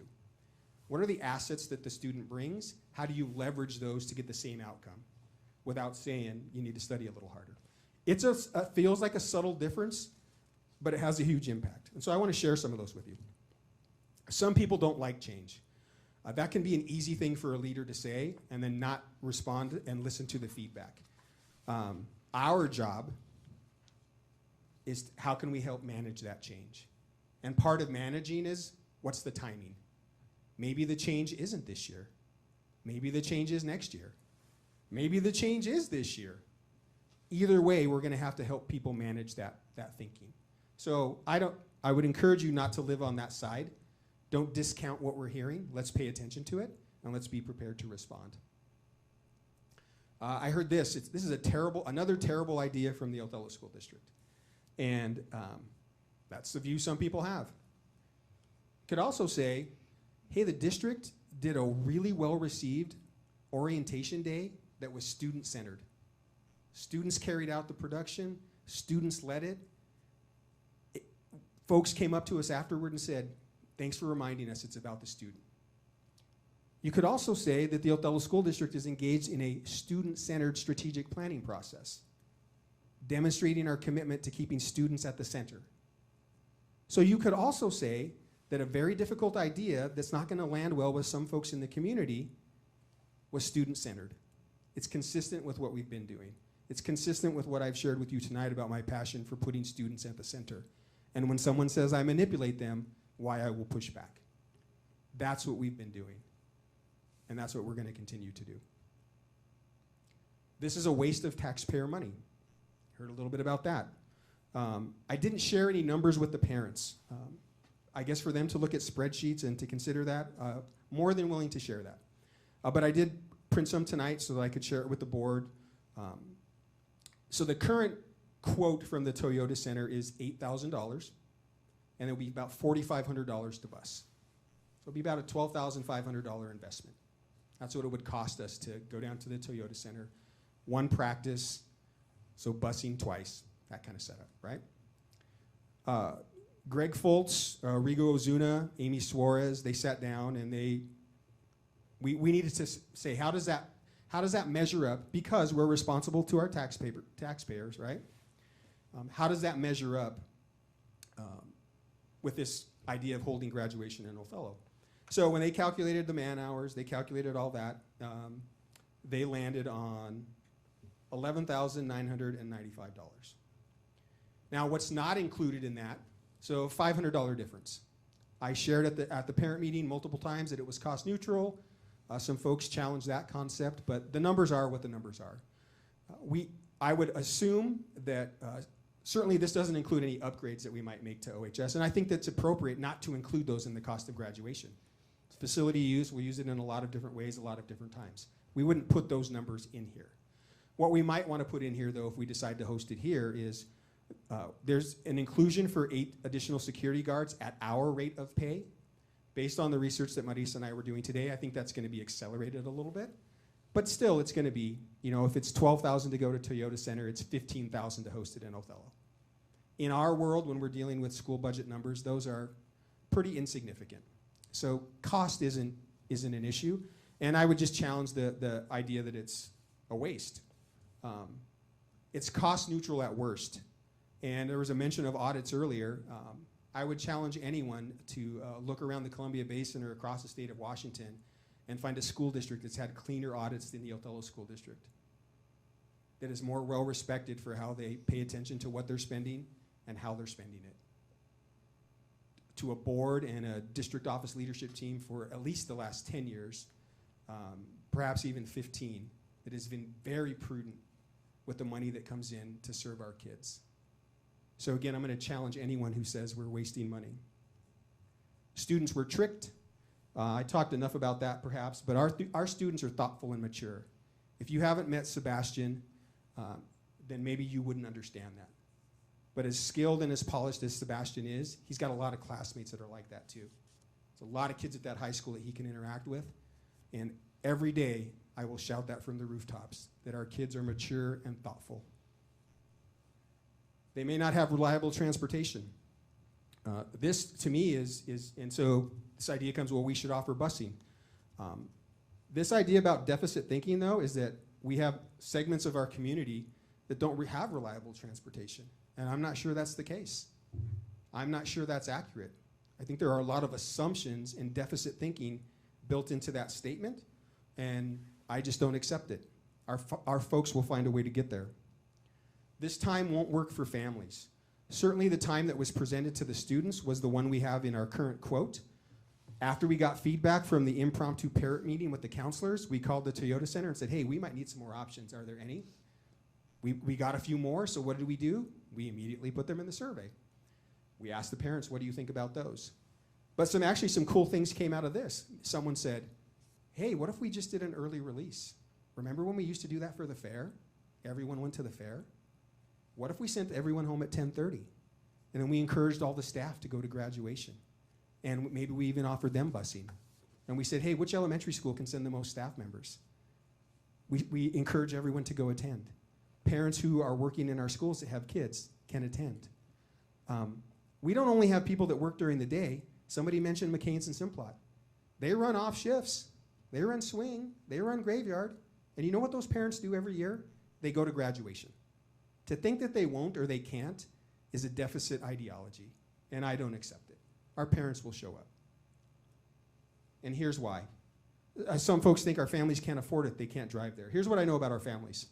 They invest in their kids. They invest in their kids on their first birthday. They invest in their kids for a quinceañera. They invest in their kids for a sweet 16. They invest in their kids when they buy them a car to go to school in. They invest in their kids when they were a farmer from the Midwest who came out here in sagebrush and built a life for his family. They invest in their kids when they leave their country and walk here so that their kid can graduate from a high school. We have families that will walk to the Tri-Cities to watch their kids go across the stage. That's asset-based thinking. Do not tell me our parents won't do that. Because again, I'll come at you. Our parents will do it. Our parents have done it. And they'll do it if we do it here, and they'll do it if we do it there. Our next steps. I think we need to make a final determination in November. I'm going to give you all something to consider. I mean, there was comment tonight about you only have one employee. It's Pete. You need to hold him accountable. I'll own all of that. If you show up at the first meeting in November and you say, you know, graduation's an operational thing, you decide, Pete. I'll decide. I'll decide what we're going to do. If you want to say, hey, this is a big deal, we need to have consensus as a board, You do that, all right? But that's an option I want to give you. I want to give you that. I also encourage you strongly, let's continue to talk about it. Keep asking me questions. Keep asking me for data. Let's take what we learned tonight. Let's learn some more over the next couple weeks. And then in November, let's give everybody clarity. I think at a minimum, they deserve that. At a minimum, they deserve that. And I guess I will just end with everything that we do in this school district, all the jobs that we have, your role as board members, they all exist because of our kids. They all exist because of the students in our hall. We have done such an excellent job of encouraging student voice. And if this was an easy decision, when we first had this meeting with the kids, I came back to the district office and I said, hey Jessica, what's the thought exchange saying? What are they putting in there? And we were a little bit surprised. And I said to her and I said to others, if we were just gonna rely on student voice, we wouldn't have any more conversations. We were just gonna announce that we're gonna move it. I don't think that's the right move. I think the right move is to really consider what the student said and now consider what the parents said and then decide what's best for all of us. That's this kind of thinking, not just going with what your heart, not just going with one piece of data. This is a very complex decision. Again, not only about these students and these families, but the ones moving forward. And our responsibility is to not only class of 2024, but the ones that are coming through. And what I'm confident in, I'm confident in myself that I'm gonna think through this in a way that helps us make the best decision, but I'm so confident in all of you. Because again, the discipline you displayed, and I think the thoughtfulness, and what I see on your faces is, I'm not sure what we should do. And that's probably where we should be right now, because a lot of information came to us tonight. So let's take some time and process it. Let's honor the information that was shared with us, and then let's make the best decision for our students and for their families. But let's make sure we're making that with the right information and the right frame of mind.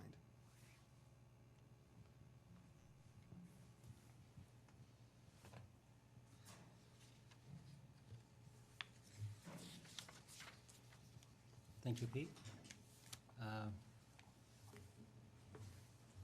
Maintenance update presentation. Greg? Invite Greg forward.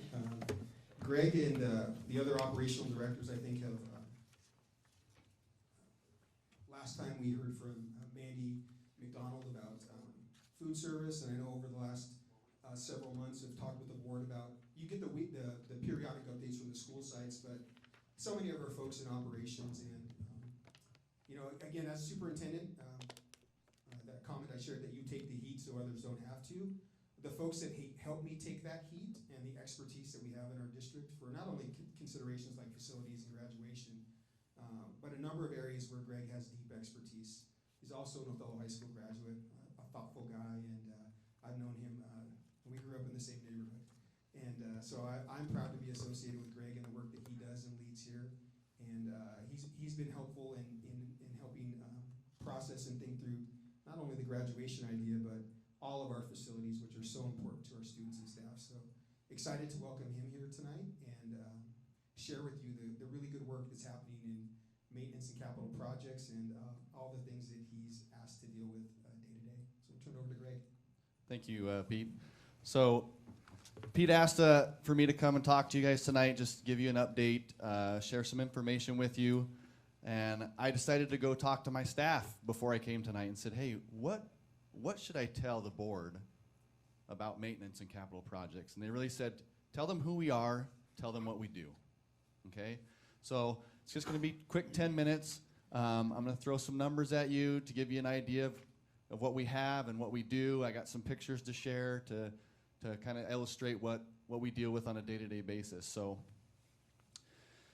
this slide here is just a screenshot from our ICO system. That's OSPI's inventory control. They use these numbers for financing projects within our district. You're gonna see this again in April when you have to approve the ICOS reports. And if you see, I don't know how to, right there, you can't, it's hard to see, but it says we have about 578,000 square feet of space in the district. That doesn't include the preschool portables, some ancillary buildings. So we're actually about 600,000 square feet of heated, air-conditioned space, water, sewer, everything.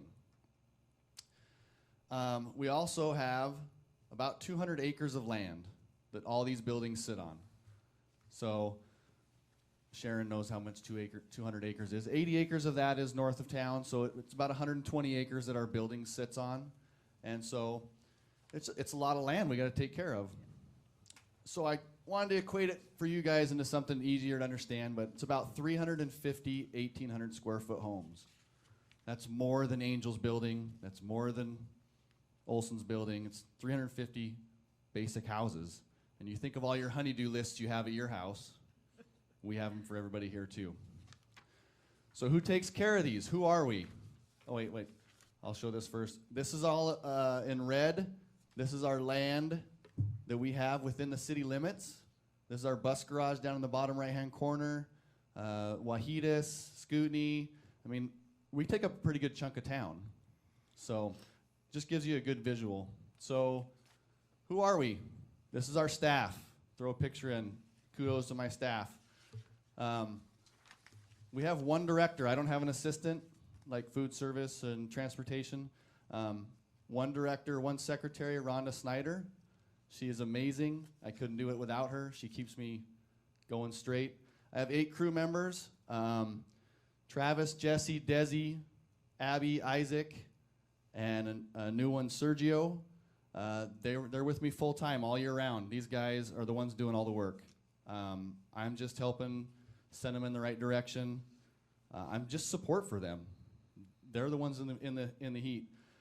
We have 2 to 3 summer helpers. We try to hire students, high school students or high school students who are in college. We want to bring them back. They can work the summer with us. And we have one seasonal mower now, Tom. Tom comes back every year. He's a great guy. He's retired, and he mows our lawns for us every day. You guys can stop and ask questions anytime you want.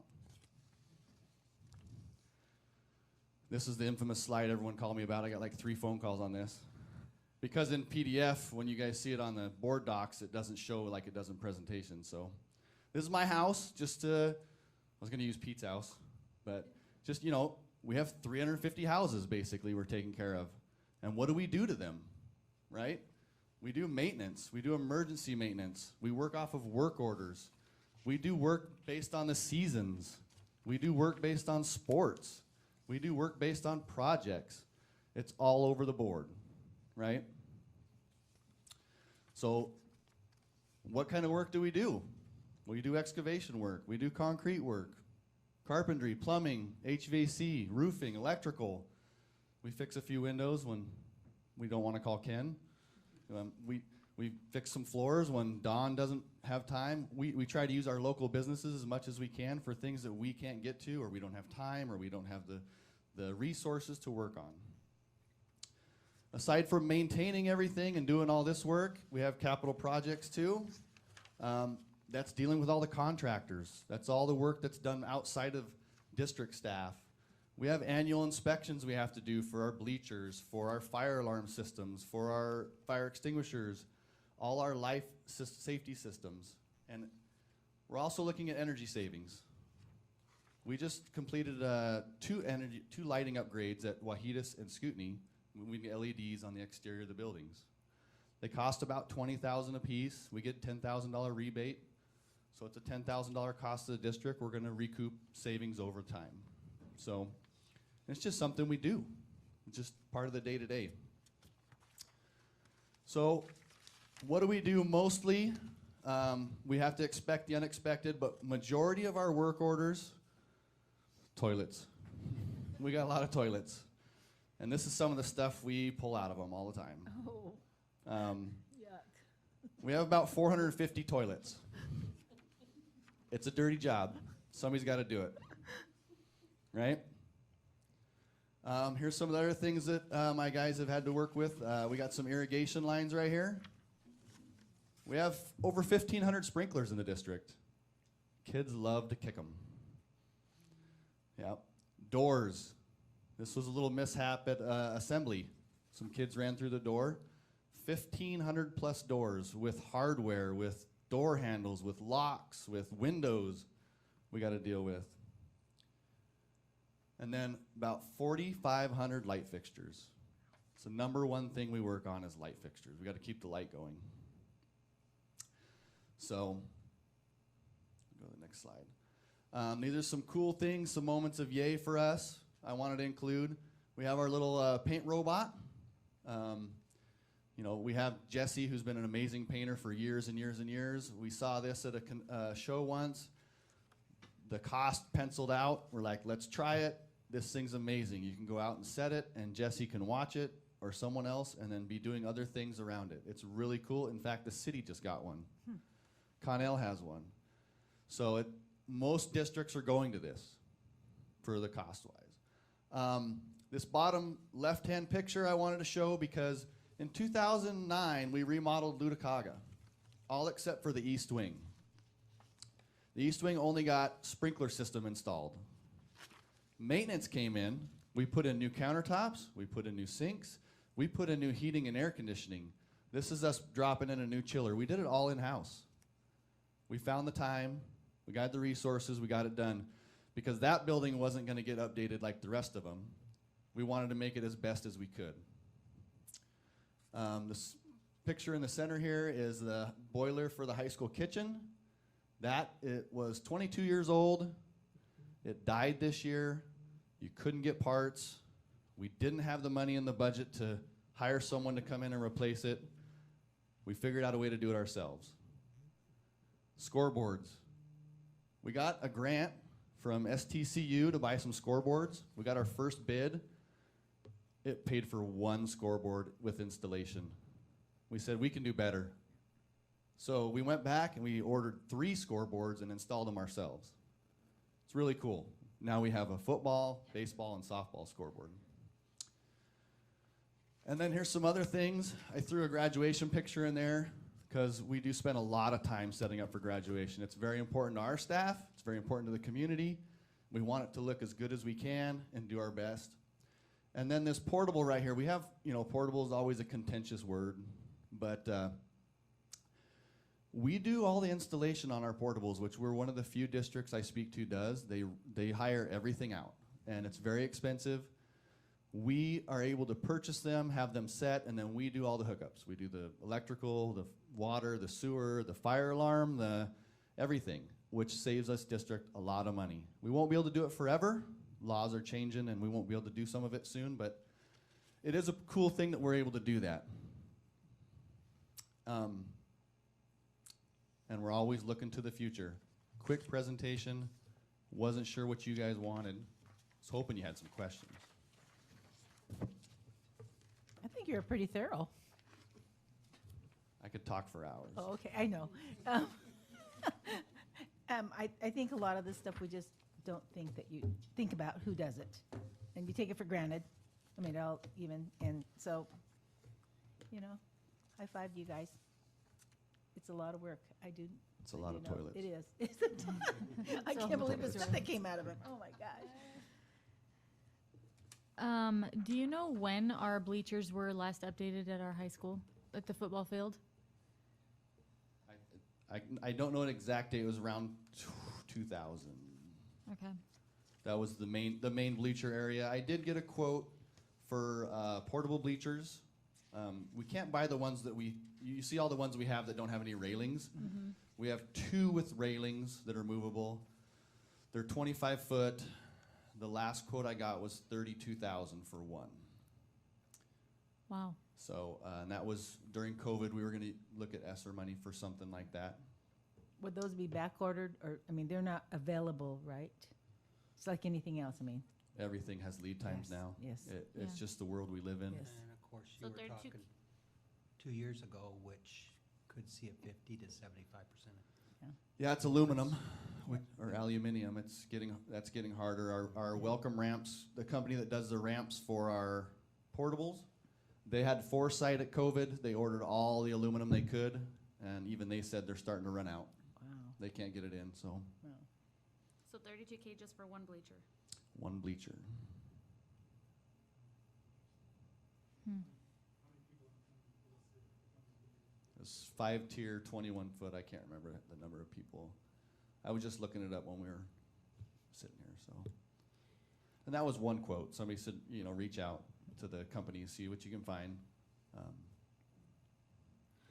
I know, like other people, when you go to surrounding towns and you see, you know, they did a fundraiser and put in new bleachers in Royal City or whatever. There's Royal City's amazing. yeah. For Well, I mean, what their community pulls together and Yep. does for their kids is Yeah. it's pretty inspiring. But I know that the football games that I have been to this year, it's hard to find seating. So the issue with our grandstands at our high school is not just for graduation, but also for other activities that we have at the football field. We've updated our track. We've put a ton of money into the field and all of the things around it. So I've just been thinking a lot about the seating situation at the football field. And, Consider our high school campus was start 1953. Right. Was when they first started using that campus, and we've added on and done this and changed, and we sit on 26 acres. We use every space we got. Yeah. So, more than happy to sit down and talk to people about, you know, how we could do it better or different options, and talk about the realities. You know, Yeah. our reality at the football field is parking. That's it. I mean, you have bleachers that hold. We had so many people there last year, but everyone's parking on the street and around anywhere they can, and that's just my opinion, I guess. Yeah. I do want to share maybe a story about Greg's thinking and how he leads, and not only his crew, but in thinking about the district related to parking. So a number of folks the last few years have said, you know, get rid of that green area in front of the OHS office right there on 7th and Juniper, and make that a parking lot, not understanding that that's $1 million project. It adds up. Yeah, and so went to Greg and said, hey, we're having some challenges around parking. So you think about the several $100,000 or $1 million project for a parking lot, and Greg says, well, you know these old batting cages we have? If we move them over here and we reposition them, and we spend $40,000 or $50,000 on that project, we gain almost as many parking spaces as we would over there. And that's consistent with how Greg thinks about the district in saying, well, my guys can do it, but I don't know if we have the time. My guys could never do that, and it's going to cost us, but it'll be better for efficiency and in the long run. And those are the kinds of people we want leading our schools and leading our departments, that think with not only what's in the best interest of our community and our students and staff, but also what can our staff tolerate.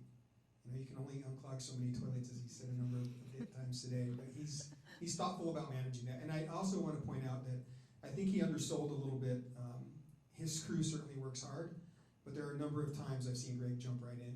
He knows, one thing he does know how to do is how to work, and he's not afraid to get himself dirty a little bit too, and lead by example when it's called for. So thank you, Greg, for being here tonight and for always being willing to share what's happening across the district. Thank you. And Yes, really thank you, Greg. appreciate your work. Like Yep. I said, I sometimes do people have just take it for granted when they go to flush their toilet, or they're like, they come on automatically, but Greg, there's a lot don't of walk work away. behind it. I have a question. I have a question. Oh, sorry. It was coming out. Yeah. Sorry. So I know you talked to us last spring when you were kind of getting ready for graduation, and we really were talking about this whole graduation issue a lot in the spring.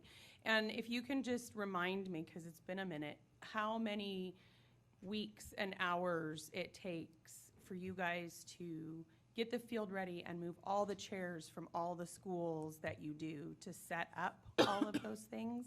And then I have a second question in terms of the football field. I have a friend who has somebody graduating this year. Her oldest is graduating this year, and her mother is very disabled, and she's trying to figure out exactly how she's going to be able to wheel her onto the football field, across the grass, to an area and a place where she'll actually be able to see and hear. What do we have in place to help accommodate for people like that? Okay, so we'll start with the first question about time and setup. We start typically 2 weeks ahead of time. I have 4 staff that I pretty much set on that, and they're doing the things that we need to be done, we just don't have time to do, like edging the grass, pulling the weeds, getting the whole facility to look nice, moving the bleachers in. They stick around and help when the high school shows up and says, hey, we want to change this. This needs to go over there. Those man hours add up when you got 4. Typically the week of graduation, all my guys are swinging by in there. We're making sure everything's working. Do you need anything else? So all those hours are what we counted into when we came up with the total, because they're not doing other things. We lose 2 weeks.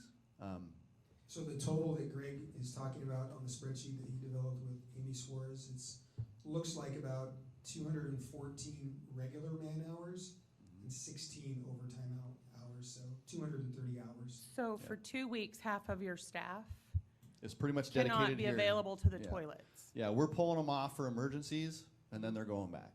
Yeah. And then the overtimes for graduation itself, we paid them to get things cleaned up that night so we get the water back on. Handicap accessibility. My father's in a wheelchair also, and I've been trying to deal with this in my thought because there really is nowhere, right? You have, and I'm gonna walk over here just so you have some spots dedicated in the bleacher area, some cutouts, but you still can't see with all these bleachers in the way. Even if you turn it this way and put the graduates here, they're still gonna have a hard view. It's gonna be further away. You can put people on the track, they're not gonna see anything. It's a tough situation. Then you get them in the grass. It's hard for them to move around. They get stuck. My dad has an electric chair, and he just bumps into people. Out of my way. You know? It's not a great venue for our handicap. It's not a great venue for our elderly. But we've made it work. Really, and I can come up with all kinds of ideas, and we can just spitball ideas, but we maybe make a section up front here. Let's put some plywood on the ground or something. It's still not going to be great. Then you're going to have people say, well, why do they get to go up there? So same thing for parents. If I come late as a parent, I may be back here for that student because somebody else took this bleacher for their family. So we have some major challenges there. I don't have an exact answer for it, but I have been thinking about it because my daughter graduates this year too, and my father is going to want to be there, and I don't know what I'm going to do with him yet. I told him to stay home and watch it on YouTube, but. Greg, where are the bleachers stored during the year? They're spread across the district. Okay, so some of the issues we've had with, parents showing up to soccer games at Scootney or Wahitas, are they at designated schools or are they in like a storage closet? No, they're too big for a closet, but we you know don't what I mean. typically keep any at Scootney because there isn't a concrete pad for them. It's never been done.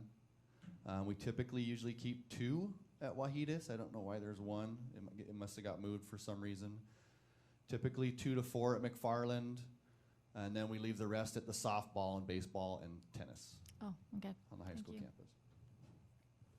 So question, because my little boy was in Huskies football and we had games at McFarland. There was never bleachers there. We typically stage them there for football. This year, we were told there's no football games there. So I don't think we moved any over there. They played them at the high school. They played them at the high school. Yeah. 7th and 8th grade. Yeah, but this is outside league. Yeah, and this is the first year we've lined McFarland's field for outside leagues too on Saturday. We've never done that before, but it was asked for this year. So with the robot, we were able to get a little more done. And Well, I appreciate that because at the end of the day, it's for our kids in our community. I know it's extra work for you guys because they aren't students that go to the middle school. They're little kids, but I appreciate that you guys go the extra mile to make that available to them. So other thank duties you. as assigned. They what? Other duties as assigned. There you go. Thank you very much Yes, for thank all the you. work that you If- and your team Thank you, do Greg. for the district. I'm not a mind reader. I can't see everything. If there's bleachers needed for an extracurricular activity, it'd be best to ask for them in the community schools. And with enough time for us to move them, I don't see any issues why we wouldn't be able to. We did pull some for homecoming. I think we moved in 8 for homecoming. There's 3 on the track now for band. So we did pull some for that, and they might not have gotten put back. Thank you. Thank you.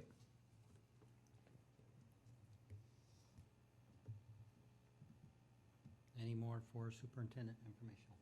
Okay.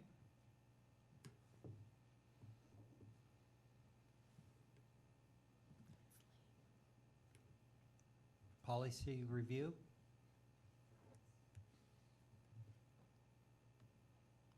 We got some more first readings there.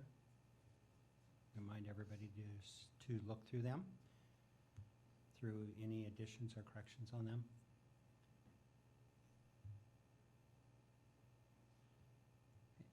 Upcoming events. Tomorrow, the career showcase at the high school. If we show up at different times, is that okay?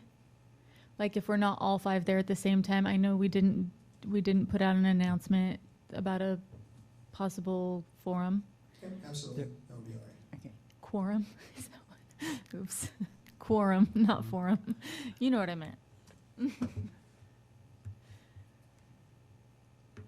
But I believe you did put it out. Did you get an announcement out? No. Response? No, Okay. we were supposed to call her. Yeah. Okay. So as long as we're there at different times, that's fine, right? Right. Okay. Yep. And I will be there around the noon hour. Okay. I might go at 10. I believe just as long as we're all, even if we're there at the same time, just as long as we don't speak about any district business, Yeah. it is appropriate for us to be there. Okay. Yep. We have the Othello High School site visit on the 30th coming up. Directly following that site visit, we will have the student board representative interviews. Have we had any applications turned in? We have 3 completed applications. Great. Can we add the talk or treat on the 31st?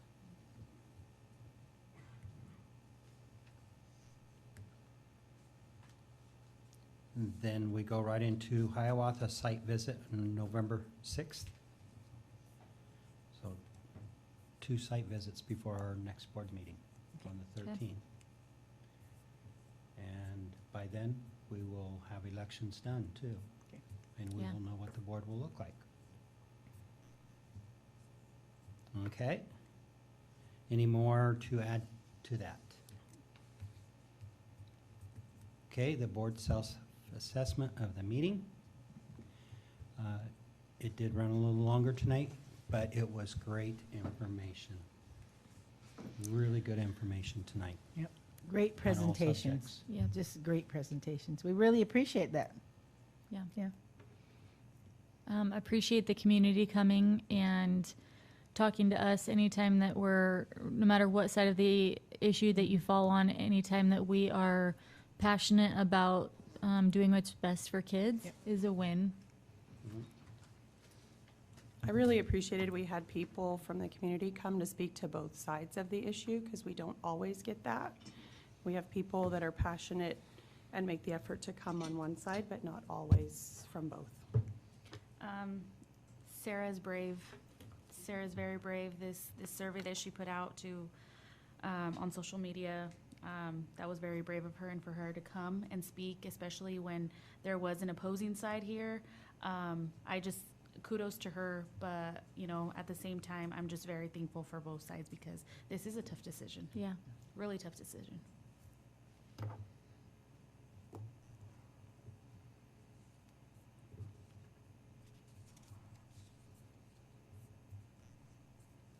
Any more? Come on, Sharon. Well-planned agenda. There it is.